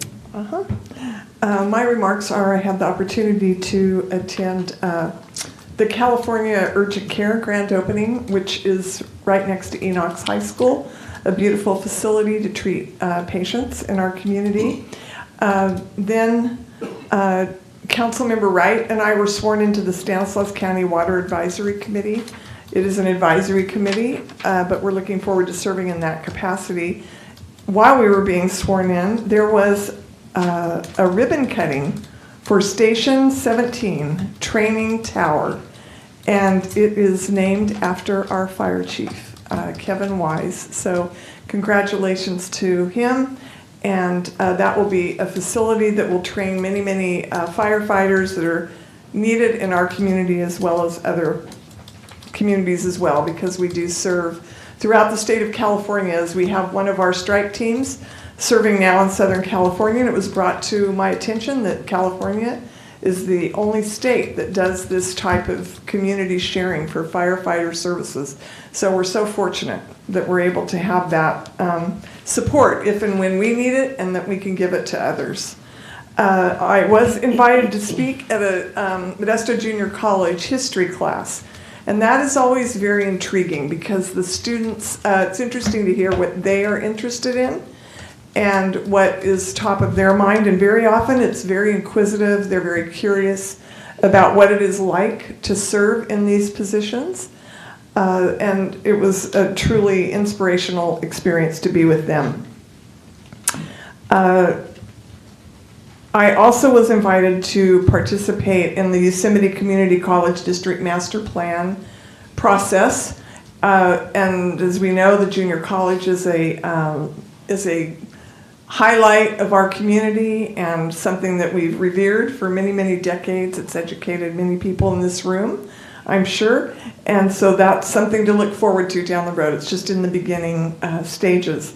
I did attend National Night Out, and I live in the same district as Councilmember Ricky represents, so I did venture out into a few National Night Outs that were not in my neighborhood with Captain Chris Adams and also with Cameron Kramer, and that was enjoyable. Then it was nice to come back close to home and see my neighbors that I do not see nearly as often as I used to. So I really appreciated that opportunity, and that is my report. Councilmember Alvarez, did you have an additional? Okay. All right. Next, does the city manager have any comments and reports? All right, thank you. Next is hearings. Item 15, hearing to consider adopting a resolution authorizing the city clerk to establish and administer a passport service program and approving the related fees. So we will have a report from our city clerk. Good afternoon, Mayor and Council. I'll be presenting the item on the passport services item and related fees. A little bit of background on the item. From 2002 to 2010, the city clerk served as a passport acceptance facility. The city withdrew from the program in 2010 due to a reduction in staffing levels at the city clerk's office. The city clerk's office now has sufficient staff to begin processing passport applications. As a result, in June of 2025, the city clerk contacted the U.S. Department of State to inquire about the redesignation process to become an passport acceptance facility. The U.S. Department of State designates and regulates local government passport agencies through the Code of Federal Regulations. They oversee a little over 7,000 passport acceptance facilities throughout nationwide. In addition to that, they only approve designation for those areas where a need has been identified. The U.S. Department of State identified a need in our community, and approved the designation of the city clerk's office as a passport acceptance facility. There are training requirements in regards to completing the designation process, and that is completing training through the U.S. Department of State as well as an on-site visit by the U.S. Department of State representative. Both of those items were conducted last month. Responsibilities of a passport acceptance agent and of passport acceptance facility are verifying the applicant's identity and citizenship in person, reviewing the proper identification and documents submitted, ensuring that there are accurate photos submitted as well as a completed application, administering the applicant's oath during the application process, and ensuring that we're forwarding completed applications, the supporting documents I just mentioned, and separate fees made payable to the U.S. Department of State by the applicant. In addition, we ensure that we collect a $35 execution and oath fee from each applicant and application that's made payable to the City of Modesto at the time the application is filed with us. Further discussion, to enhance public convenience and kind of try to create a one-stop shop for the applicants, we're proposing on adding a passport photo service as well as a copy service to ensure that the applicants are able to obtain all of the necessary documents to submit a completed passport application. Staff researched other cities and regards to their passport fees and copy fees. Based on that research, we determined an appropriate fee. A hearing is required to establish passport fees related to passport services. There was a hearing notice published in the Modesto Bee as required by law. Staff is also requesting that the City Council authorize the City Clerk to administer the Passport Services Program, which includes setting the hours of operation as well as, depending on public participation and or staffing levels, withdraw from the program in the future if necessary. The proposed passport fees are as follows. There's that $35 passport fee. That's an execution and oath fee that's regulated by the federal regulations. There's a $15 optional photo fee in addition to a $25 copy fee per page of copies necessary to forward to the U.S. Department of State. Did you mean 25 cents? 25 cents, apologies. 25 cents. Inflation. Estimated revenue projections for the upcoming fiscal year. This is based on about 800 applications being processed over the year, and half of those needing passport photos. That's about $34,000 over a year. There will be some equipment expenses, and that would be about $577 for the passport photo and printer and miscellaneous supplies, and then there will be ongoing postage expenses and supplies. If approved by the City Council, we would propose opening on September 2nd, 2025. Hours of operation would be Tuesday through Thursday, 8:30 a.m. to 3:30 p.m. By appointment only. The public could schedule their appointments online or call our office for an appointment. And then depending on the demand from the public, there is the potential to offer passport fairs throughout the year at different city locations and or offer extended hours of service. And with that, the staff recommendation is a resolution authorizing the city clerk to establish and administer a passport service program and approving related fees. And I'm available to answer any questions you might have. All right, thank you. Does council have any questions of staff? Councilmember Williams. Thank you, Mayor. Great presentation, Diane, did you indicate about the individuals having to have the real ID to even start the process? Was that indicated on this? It was not indicated during my presentation, but that is a requirement. Thank you. All right. Any other, Councilmember Escudia Brayton? Must you be a City of Modesto resident? No. So as long as you are a citizen, any citizen is entitled to apply for a U.S. passport. No, my question was, do you need to be a City of Modesto resident to have an appointment in our office? No. Okay, thank you. All right, any other questions from council members? Seeing none, I'll now open the public hearing. Are there any members of the public that would like to come forward regarding item 15 and make a comment? All right, I will close public comments. Are there any comments from council members regarding this item? I just would like. Councilmember Ricky. I'm I have- sorry. Oh, sorry. Please, Okay. I apologize. That's all right. I just wanted to say I'm really excited about this service coming back to Modesto. Right now, if you want to apply for a passport, you sometimes have to drive long distance or make appointments and wait a long time, which can be hard on families. So I really appreciate the fact, Diane, that your office is putting this together. And is this something you did on your own without any direction? And I love that. And I'm excited about that service being brought back to our residents. And I hope that you continue along this trajectory of offering more services to residents. All right, thank you. Councilmember Williams? Oh, did you have something to say first? Chris? I've got your name next. Okay. And then Councilmember Scudia Brayton. All right, thank you, Mayor. I also share those same sentiments that Councilmember Ricky just spoke. I do really want to make sure that people know that they need a real ID, so that when they come forth, they won't come with a California ID or a regular ID or a driver's license. They need a real ID so that they can proceed with getting their passports. And I know firsthand that 10 years after you get a passport, it goes really, really fast. And so having it here local, having it here in this building, I think it's going to be a great thing. And thank you for thinking of that and making that happen. All right, Councilmember Scudia Brayton. Thank you, Mayor. Ditto to what has already been said. I also want to highlight the fact that alternate languages will be available upon request for services in this area. So that is wonderful. Congratulations for bringing this to our community. Just the convenience of it is immense. So congrats.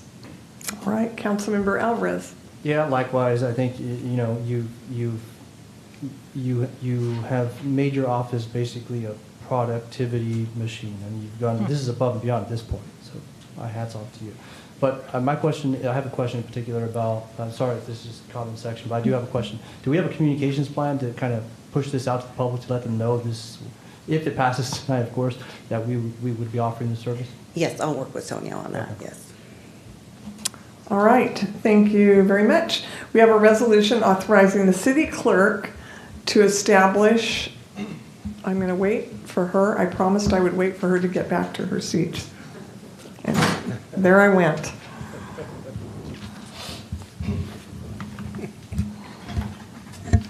All right.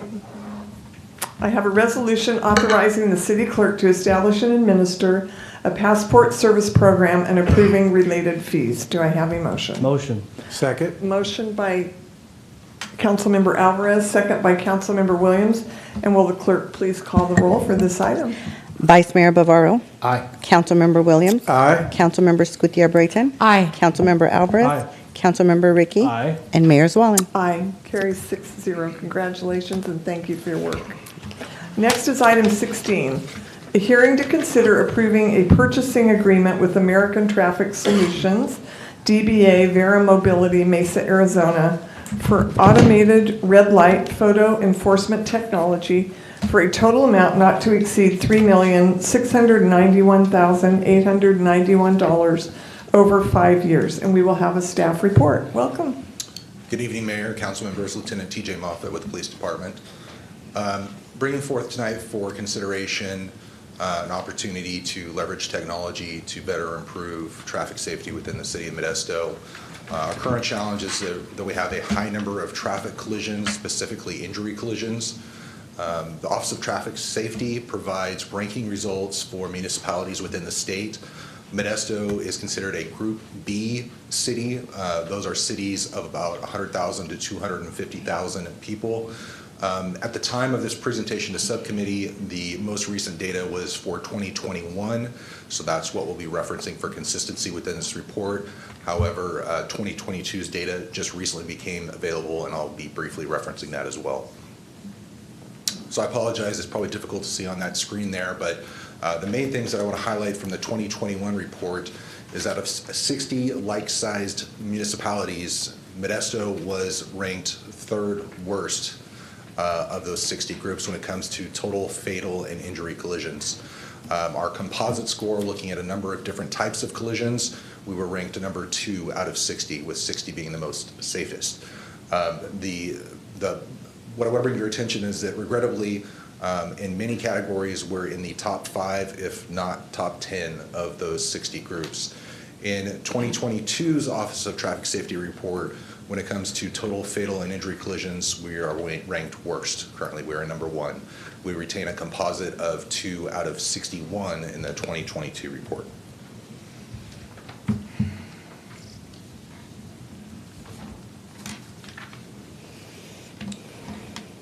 So we have an alarming trend in terms of traffic fatalities, with 2024 having recently 21 fatals.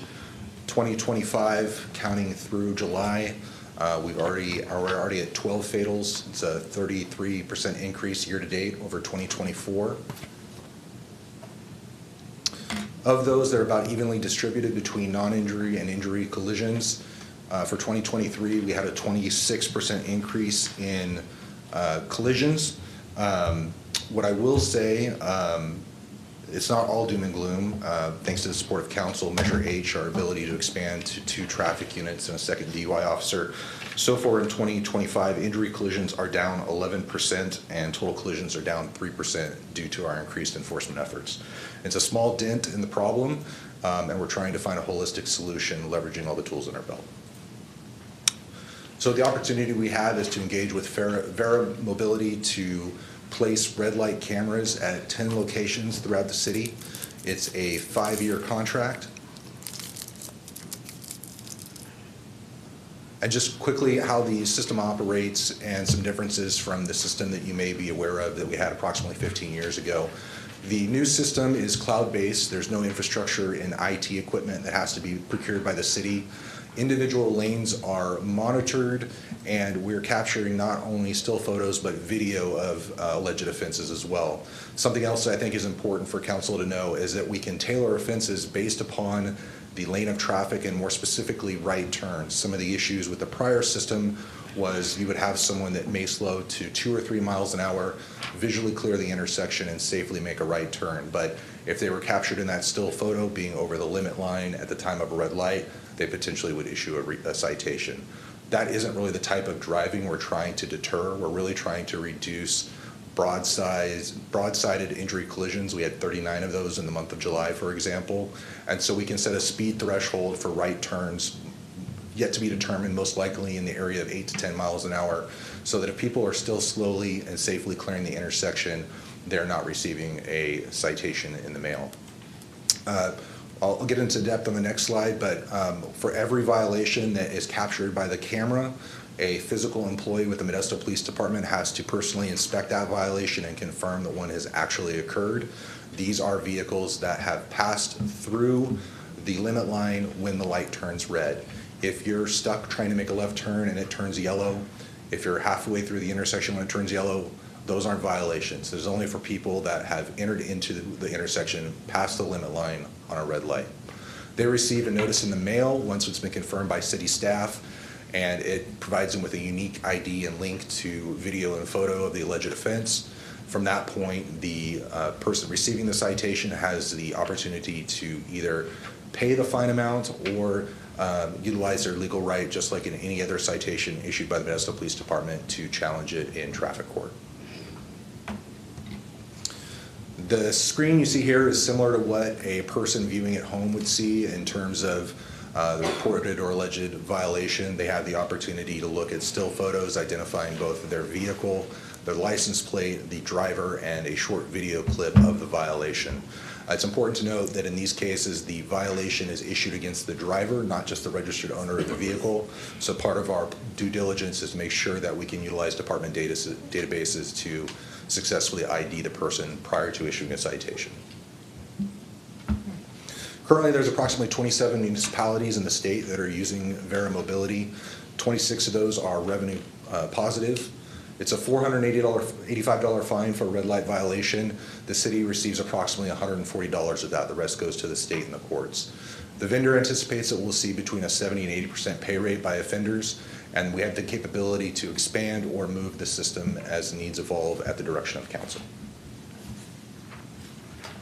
In terms of methodology on how we pick these locations, we try to look at a combination of where we know we have collisions, not just collisions, but bad outcome collisions, high traffic volume, high-speed thoroughfares, where we've already made engineering investments as a city that they may not have as the best return on investment, and what we know through our subject matter experts and own institutional knowledge. We really wanted to focus on having a broad area of the city covered, and also took into consideration things like proximities to schools and high pedestrian traffic areas. I won't read through the entire list, but as you can see on the screen, these are the 10 locations that we've looked at, predominantly focusing, again, on areas where we know we have bad outcomes, also focusing on areas that are coming from low-density areas to higher density, whether that's residential or commercial locations, and in many cases on east-west corridors, looking at eastbound travel of traffic, taking into consideration that we have more collisions at night and in consideration of commuter traffic coming home after the workday. Projected timeline for implementation from once should council approve is approximately 6 months. Some of the locations are city streets, and we'll probably get through those a little faster. Some of them are state highways, specifically McHenry and Yosemite, and being that we have to engage Caltrans, those may take a little bit longer to get installed. Once equipment is active at any location, there is a 30-day warning period where people will receive a warning citation in the mail before we can legally issue a citation. Those intersections will also be labeled with signs indicating that they are photo enforced. So after that 30-day warning period, then we will go live with the financial punitive process. In terms of costs, initial costs is $5,250 per month per location. That comes to an annual cost for year one of $630,000. Doing our best to make sure that we're forecasting for any potential increases. We factored in a 5.5% consumer price index increase year over year, beginning with year two, as well as a 5% contingency for any obstacles that we may encounter during the installation and deployment process, for a total amount of just under $3.7 million. Something that I think is really important in terms of what happens with any potential revenue that we receive from this program is that it will be deposited into the city's traffic safety fund. This isn't money that can be diverted to buy the police chief a new car. These are things that are specifically done to enhance traffic safety. It's governed by California Vehicle Code 2900, and it is stuff money, and it's not money that we can use for overtime or for staff. Similarly, we're looking at using traffic safety funds to fund this project. So if there are any constituents that have a concern that this is money that is being diverted from hiring more traffic enforcement officers, for example, it's not. We're not touching into the general fund or the Modesto Police Department's budget. So the staff recommendation is, again, a resolution approving a purchase agreement with American Traffic Solutions, doing business as Vera Mobility, Mesa, Arizona, by utilizing the competitive bid process with Houston Galveston Area Council of Governments, also known as HGAC, for automated red light photo enforcement technology for our 5-year agreement for an annual estimated amount of $703,218 and a contingency of $175,804 if needed, for an agreement total amount not to exceed $3,691,891 over 5 years, and authorizing the city manager or his designee to execute the agreement. And with that, I'll happily take any questions. All right, thank you. Any questions from council members? Vice Mayor Bavaro. Thank you, Mayor. Are there special certifications or credentials in order to read the videos that are required? Excellent question. So in our case, the two types of employees with the Modesto Police Department that will be doing this reviewing process are their sworn police officers or recently added police civilian investigators. So they've had additional training and will have additional follow-up training once the system is implemented. So they would be able to, if it went to court, been challenged, their credentials and background will suffice.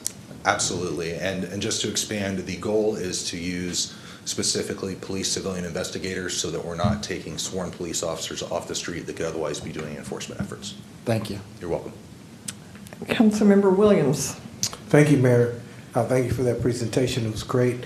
This was a curiosity for me. So do you think or is there a way that we can add Waze map, Google Map to that indication that there's a red light signal? Because I know that happens on some of our vehicles, not all the older ones. Do we have to reach out to them, or is this automatic? Excellent question. I don't have an answer for you, but I'm happy to do the research and close the loop. All right, thanks. All right, Councilmember Scudia Brayton. Thank you, Mayor. Thank you for that presentation. Once the cameras are affixed, is it our intent to have them reside there continuously, or are they adaptable? Can we use, after a year or once they do their job, can we put them in another location? Thank you for your question. Yeah, so like everything the police department does, it's going to be data driven. So if there continues to be a problem at a location, we will likely leave that equipment there until we can figure out how to improve it. However, if we do, and this is what I hope happens, see a significant reduction in violations at a location, we do have the ability to work with the vendor and relocate it to another location where it may prove more beneficial. Wonderful. And you did indicate that there will be some type of signage that says photo enforced. Right now, there's what appears to be in some intersections boxes that have a police star on it, and some people believe that that is a red light camera, but that is not. What will distinguish it besides the signage that says photo enforced? So the cameras that you're referring to are commonly what we refer to as our blue light cameras. So they're pretty distinguishable by that flashing blue light. Okay. The cameras that will be deployed for the red light violation system are come from ground mount poles, and they usually have a camera that's placed in the center median or to the side on the walkway. So it'll be very similar to what our community has come to know from the old system. What state law requires is that we have those photo enforced signs in place to alert the public. Okay, thank you very much. You're no welcome. more questions. All right, Councilmember Williams. Thank you, Mayor. I just wanted to add to that. It was really for warning people or helping them, educate them before they actually try that, that it would prevent them from receiving a ticket or causing harm to someone else. And that was the reason why I asked about the maps and Waze and Google Maps. Yeah, and just to expand, absolutely our goal is voluntary compliance. This is not intended to be a revenue generation tool. That's not the spirit of what we're looking at. We want to reduce people getting hurt. So the goal here is to thoroughly educate the public, including a vigorous social media campaign. We're not trying to hide where these cameras are at. It's not meant to be a trick. I want everybody to know where they're at, and hopefully it modifies driving behavior and reduces the level of fatalities and serious injuries that we see within the city. Absolutely. All right, I have some questions. How do you identify the driver? So the camera system itself, when it detects a violation, it takes a series of photos and video. Those photos include of the license plate, including a license plate reader, but it also takes a photo of the driver through the front windshield. So from that, we can look at California databases, specifically California driver's licenses compared to the registered owner, and try and make sure that we can confidently identify the person who should be receiving the violation. All right, and you mentioned there will be a lot of public outreach. That was another question that I had, that we will be doing rigorous communications with the public so that they know this is happening, where they will be, hopefully with the result of fewer crashes. Absolutely. Possibly just from that outreach. That's the hope. We average about 2.5 social media posts each week with the Modesto Police Department, encouraging traffic safety and alerting drivers to the fact that we have motor officers out actively writing tickets, because we don't want to write the tickets. We want people to drive safely. And so the intent is to carry that spirit through this new program. Okay. And then I noticed the contractor is being, not contract, but it's the purchasing is being done with Houston Galveston with their COG, Council of Governments, which is typically a county-wide organization, which made me wonder if all of the statistics that you showed here, those are just within the Modesto city limits?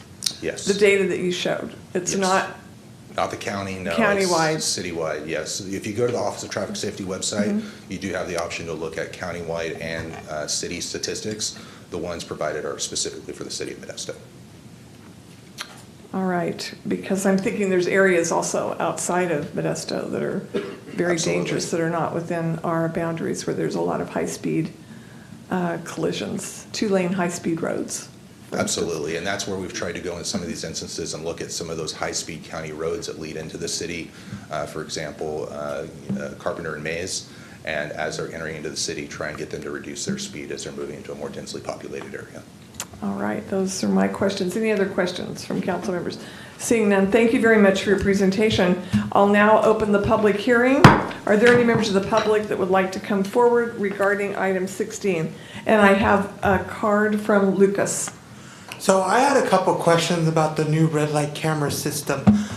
Question number one is, would we be able to use existing cameras? Examples include Brixmor and Prescott, Sisk and Stanford, Oakdale and Brixmor.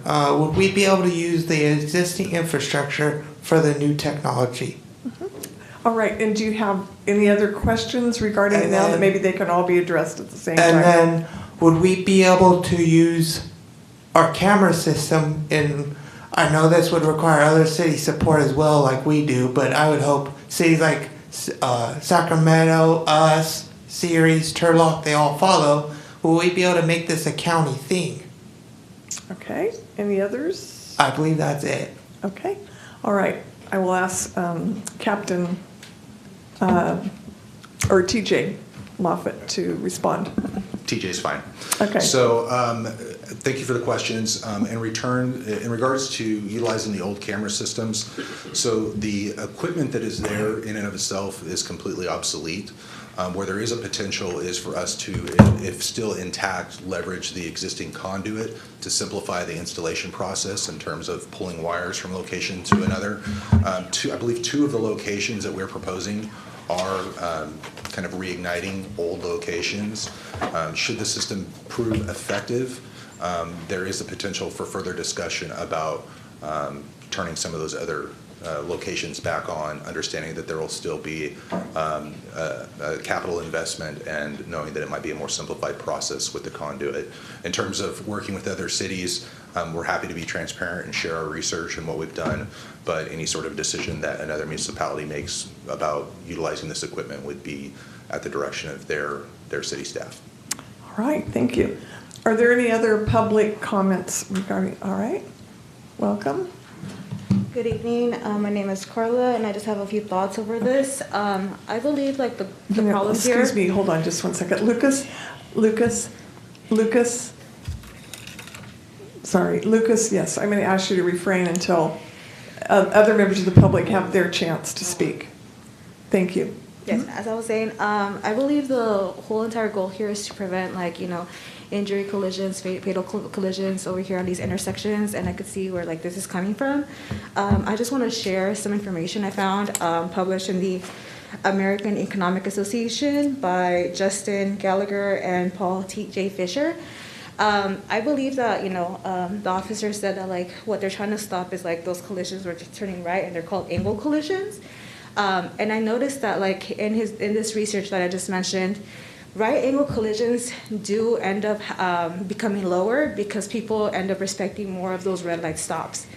However, he kind of challenges that narrative of public safety, because even though right angle collisions will be lower, non-angle collisions will be a little bit higher. And what does he mean by that?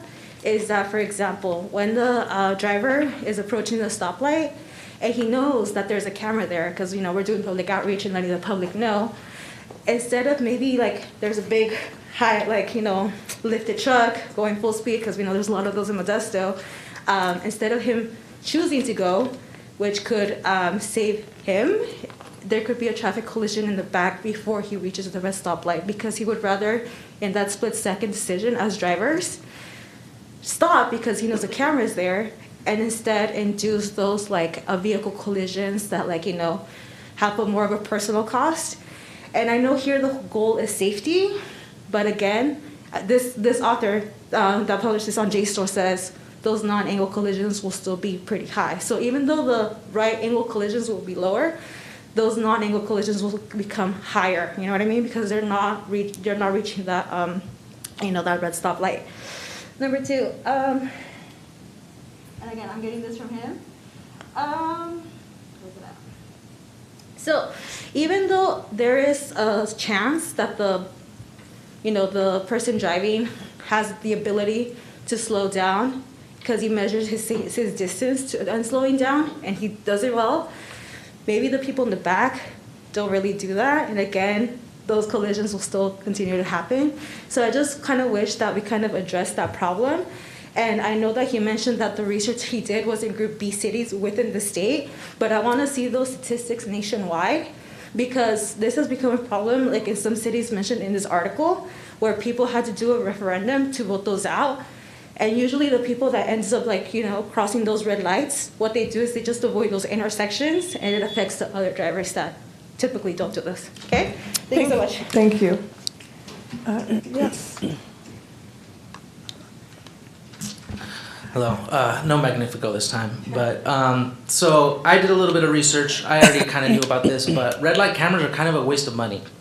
If you really care about reducing collisions, you redesign the roads. You don't just add a deterrent that makes people afraid of, getting fined a few $100s. And it does increase rear-end collisions, as the previous person just said, because people will try to stop as quickly as possible to avoid getting that ticket, and then someone behind them can't react as quickly enough and then hit them in the back. But ideally, you do something like a roundabout, for example. Roundabouts are probably one of the most effective way at reducing collisions, especially T-bone collisions, which are the most fatal. So it forces people to slow down because of the way the roads are designed, and it also improves traffic flow, believe it or not, despite it feeling slower. And it also means you don't need to have traffic lights installed, so that's less maintenance on the traffic lights. And while the initial investment on redesigning the roads is expensive, in the long run, you're going to reduce collisions way more than red light cameras would ever do. So that's just do a little more research. Don't just listen to what the MPD is saying. Ask city designing experts. Ask the actual experts on what to do on how to reduce collisions, rather than just trusting the MPD. Thank you. Thank you. Next is Joseph Jackson.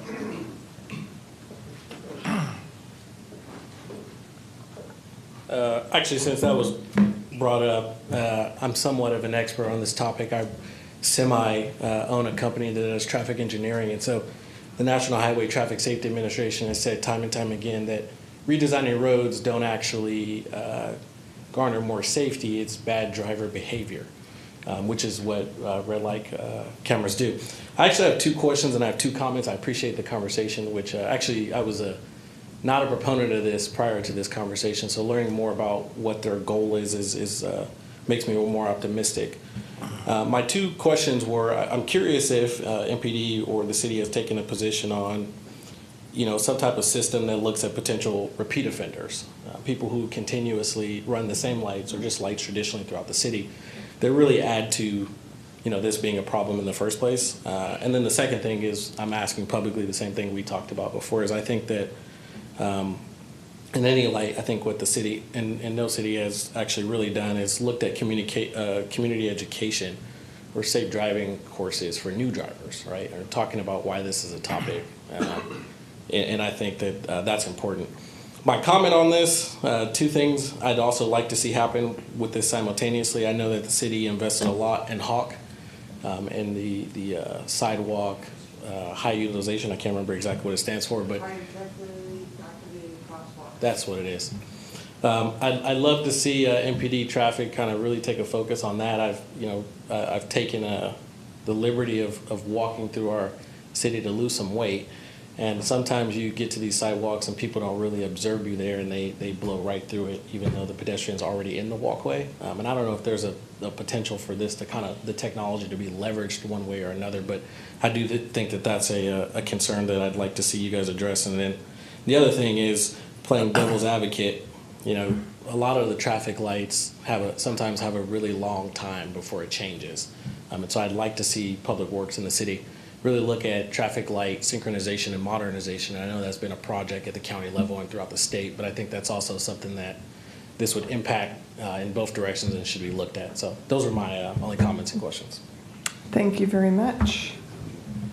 Maybe if you would like to address the question about repeat offenders and I think community education. Absolutely. And hawk lights and then synchronization, which I think we can talk about that too. Sure. So I'll try and go in order and try not to miss anything. In terms of repeat offenders, part of what we are looking at when we're determining the efficacy of this system is looking at all the data that is provided through this new system. And I too am curious to see if it really modifies driver behavior or if we have the continual same people making the same mistakes. And in that case, in terms of a speeding ticket, we don't have a really leveraged enforcement arm as a police department like we can with street racers where we can seize their car. But what we do have is through the court system as a repeat offender, they have the potential to have escalating fines and increased insurance payments and potentially lose their license. So that's really the punishment portion of it that's handled through Stanislaus County Traffic Court. In terms of community education, I agree that there's room for us to improve upon that, and I think that's something I appreciate the thoughtful criticism or suggestion. Something that we're doing in that vein, we're currently working with Modesto Junior College has a new rider program for motorcycles, and it is a way that people can, instead of having to go to a learner's permit through another course, they can take a safe rider class, and it helps them in fulfillment of the requirements to get their motorcycle license. We have a significant problem with motorcycle crashes in the state, so we're working. They hold those pretty much every weekend. Now that we have 7-day-a-week coverage with our motor officers, we're working to have them meet with student riders every weekend that are taking these courses so we can really stress the importance of safe riding and educate them on some of the dangers that they maybe encounter through other unsafe drivers. So it's something that we continue to invest in and can probably do a better job on, but we're really trying to leverage OTS grant monies and just creative outside-the-box thinking to get more education out inside of the public. In terms of pedestrian safety in downtown and the Hawk system, I concur with the observation that there are people that are still potentially ignoring that system or not driving safely downtown. We have done targeted operations using our motorcycle officers to target those offenders who are jeopardizing pedestrian safety, specifically at the Hawk location. Typically, we've been doing those when we have the downtown farmers market because we have a ton of people that are downtown during those hours and really trying to make people aware of the fact that they need to improve their driving. Right, and then synchronization, I know that is. Yeah, so probably happening. outside of my purview, but what I can say is that we have been coordinating with traffic and engineering along this whole project process.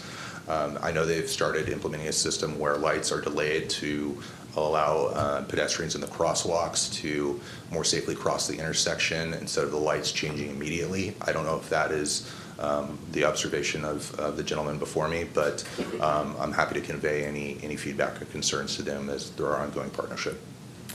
All right, thank you. Any other members of the public that would like to comment regarding item 16? Kevin McClarty, District 1. I have several questions regarding this matter. First of all, a problem with identifying the owner, or I should say the driver of the vehicle.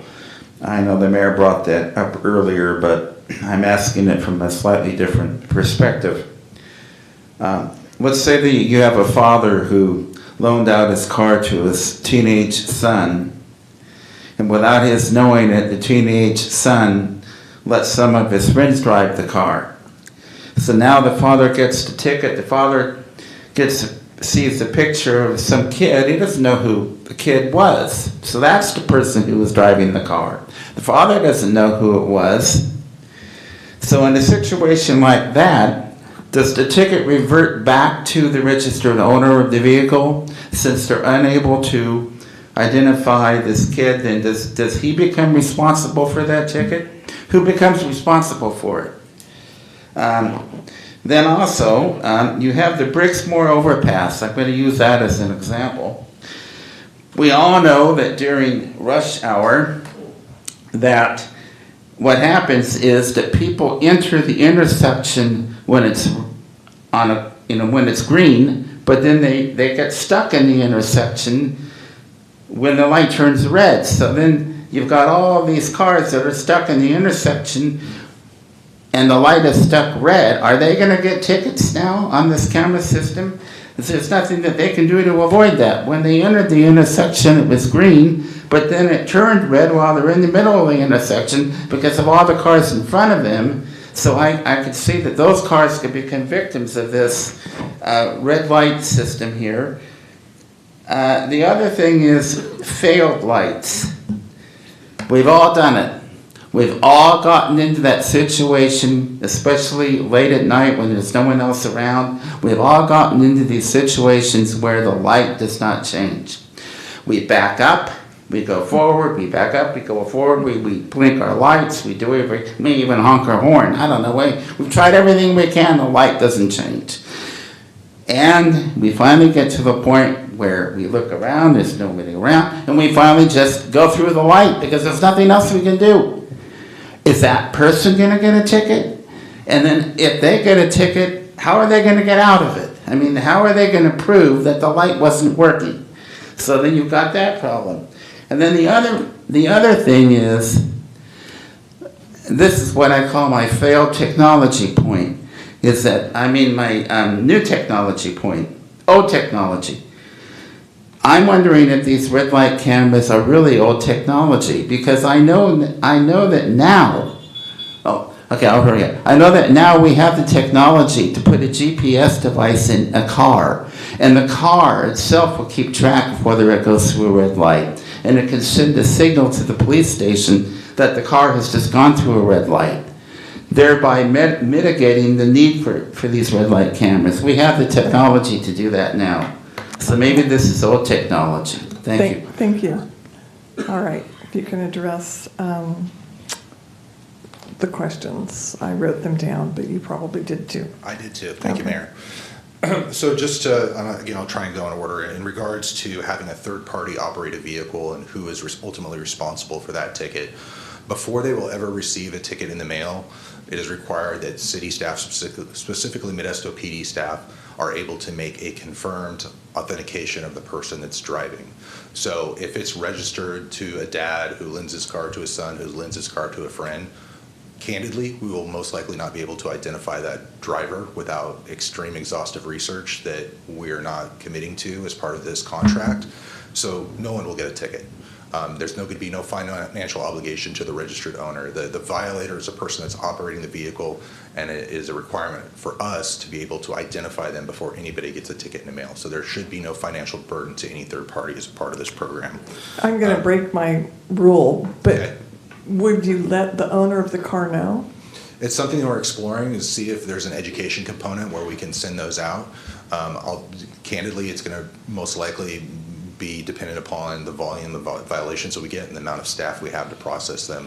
We have a contractual requirement to provide validation within 3 days of a violation occurring, and so that has to be our #1 priority in terms of fiscal responsibility. Beyond that, I definitely think there's space to look at that because it is something that if you have I have a 17-year-old son. If he's driving around crazy, I want someone to send me a letter in the mail. So I appreciate the sentiment. In terms of the Briggsmore overpass or being stuck on an intersection on a green or yellow, that is not a violation, and I completely empathize with the situation that he's describing. This is for a person who the light turns red and then they drive out into the intersection. So there's no financial penalty for someone getting stuck in congested traffic. And in terms of failed lights, well, I can't encourage anyone to pull out on a red light. I understand that there may be a situation where a similar instance would occur.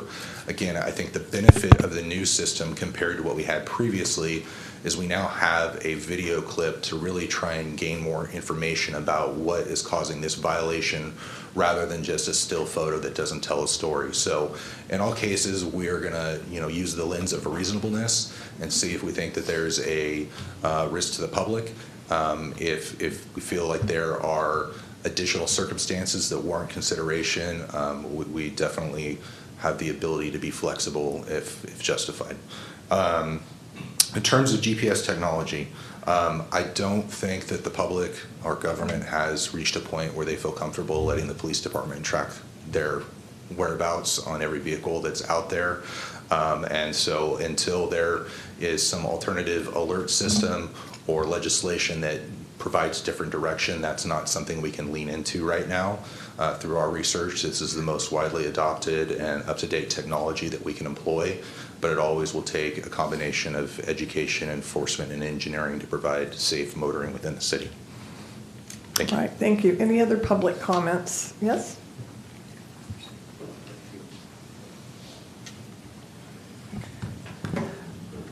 Good evening. I hope my earlier rebuke of the council's inaction on the ordinance does not preclude this body from taking me seriously here and recognizing that I truly am a concerned citizen speaking on this matter. Because outside these chambers, whenever I've had the chance to talk with you all, well, it's always been pleasant. That being said, I do have strong feelings about traffic safety, so I hope you consider the following. I see red light cameras as a band-aid rather than a real solution. Not necessarily ineffective, but I think we could be doing more. I'm glad our city wants to reduce traffic fatalities. That should be universal common ground. The cameras are one potential way to modify driver behavior, but I feel they're insufficient.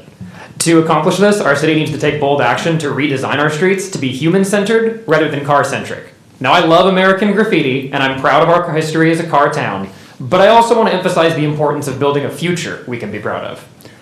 Generally, when I talk of safe streets, you've heard me talk a lot about police accountability, but it's imperative that we bring that same sense of criticality to our urban planning. Bad street design is the leading cause of vehicle crashes involving fatalities and traumatic injuries. To that end, bad street design is a public health issue, and we need to build streets that are dominated by people and accommodate automobiles, not the other way around. It scares me when I see kids on their way to school in unprotected bike lanes or crossing streets without crosswalks, especially when the street is wide as a school bus or two. I'm specifically asking for a good faith look at traffic calming design, things like narrowing corner radii to reduce vehicle turning speeds as well as pedestrian crossing distances, gateway treatments such as signage, entry portals, speed tables, raised crossings, curb extensions, what have you. Anything that alerts a driver they need to slow down when they're going from a higher speed area to a lower speed area that's more human-centered. Bollards, especially when combined with greenery, can both lower driver speeds and protect our bike lanes. But even just a temporary polyethylene, the big tall orange ones, could be installed relatively cheaply and help protect our bike lanes to make them something that people actually want to use. We've got a fair amount of bike lanes. I don't feel safe in most of them. To that end, I'd say that the lack of pedestrian and cyclist infrastructure restricts the usability of our public spaces. We can and must fix those streets to discourage these lethal driving speeds. We have so many wide lanes that encourage speeding, and that's a policy choice. It's a mess we built over decades of sprawl. I don't blame all of you for it. It's a mess we all inherited. But I do think there's things that could be done about it. And to my fiscal hawks in the council, well, I do think this would reduce the need for traffic enforcement, so I do think a logical source for the funding is MPD's budget, but I won't get into that. I'll keep it on the agenda item. To this council and to city staff, I'd encourage you to look into the work of groups like Strong Towns or Vision Zero Network for more information. We might differ on the specifics, but I think we can all get behind the idea of making safer streets, and I think there's a lot that can be done in the way we build our streets to make them not just safe, but a place that people want to spend time in, do business in, so we can really be proud of the Modesto we have. Thank you. You're welcome. Any other members of the public regarding item 16 at this time? Seeing none, I will close public comments. Any comments from council members? Vice Mayor Bavaro. Thank you, Mayor. I will be supporting this item tonight, but I'd also like to make a couple comments. Speaking of safe streets and having roundabouts, this is what, in fact, we're having a meeting tomorrow night, Lakewood Park, 5:30 with the engineering department. We're going to be looking at improving the traffic flow on Scenic Drive between between Oakdale and Claus Road. So I invite you to attend that meeting. Talking about having roundabouts at the corner of Oakdale and Scenic, where you have all these different lanes, I think that would really be more hazardous than anything. But the whole purpose, as I understand the traffic light, or the red light, is that they're going to be targeting people who are blowing through red lights, okay? Going 60 miles an hour right light turns red and they're still going. I think that if I'm correct, that's who you're targeting. You're not targeting somebody who's coming up to a yellow light and slows down, or somebody that's 2 or 3 miles an hour turning right. So I think this is a good way to reduce hazard in our city, the accidents that we see. So I will be supporting this, and I invite you guys to the meeting tomorrow night. All right. Any other comments from council members? I have a few comments I would like to share. We are in the midst of an initiative called Safe Streets for All, where multiple surveys have gone out to the community. Studies are being done at these various intersections. There have been renderings that are potentially going to come forward that do involve medians, landscaping, roundabouts, all the items that were mentioned this evening that will be redesigned, to redesign our streets, to make them safer, because this is going to be all hands on deck if we're going to try to change these numbers. It's going to be a long time process, and it's going to cost money, and it's going to be involved, but we have a survey that was available, QR codes. There was yard signs. I had one in my front yard last spring that people could sign on to, and it was about slowing down for children during school. It was a beautiful little poster, and I saw them throughout the city. So that's something that we're working on. Synchronization, I've lived here all my life. I feel like our streets are more synchronized now than they have ever been. And they do change the flow of traffic to make it so that it's very comfortable to drive in the speed limit. I know I came from the North County Corridor groundbreaking all the way back to City Hall, and I noticed that I think I had to stop, I think it was one light, and that was it. So I was impressed with that. So we are working on that synchronization. It's really important. I want to bring up that the Hawk Light downtown, there is a woman that emailed me numerous times. She would attend the farmer's market, and she persisted, and I connected her with our public works director through the city manager, and that is what the result was, is that light that now helps people get across those streets at the farmer's market. But I have to give credit to the resident of this community that persisted and shared with me every time she went to the farmer's market what her experience was, and that's what developed. So I think that, you know, that's really important. As far as the now we hold the lights red while the pedestrian is able to cross at several locations. So these are all things that we really are working on and that I'm really proud of.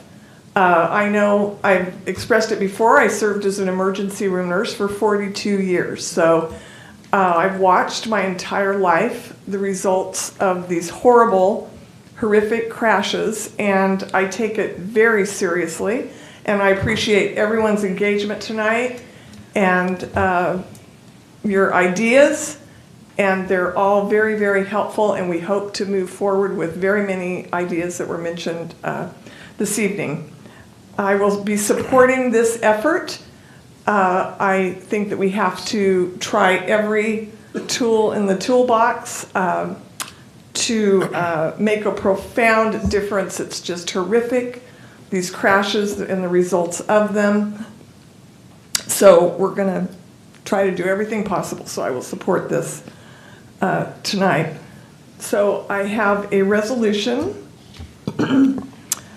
approving a purchasing agreement with American Traffic Solutions, DBA Vera Mobility, Mesa, Arizona, by utilizing the competitive bid process with Houston Galveston Area Council of Governments for automated red light photo enforcement technology for a 5-year agreement for an annual estimated amount of $703,218 and a contingency of $175,804 if needed for an agreement total amount not to exceed $691,891 over 5 years, and authorizing the city manager or his designee to execute the agreement.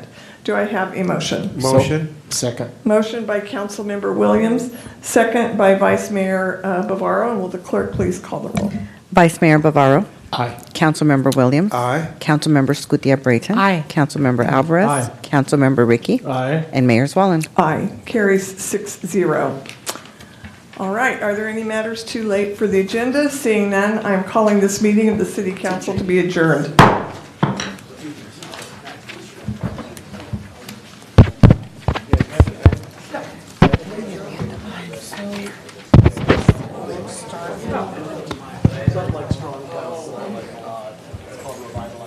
I appreciate that. Thanks, Chris. Appreciate you.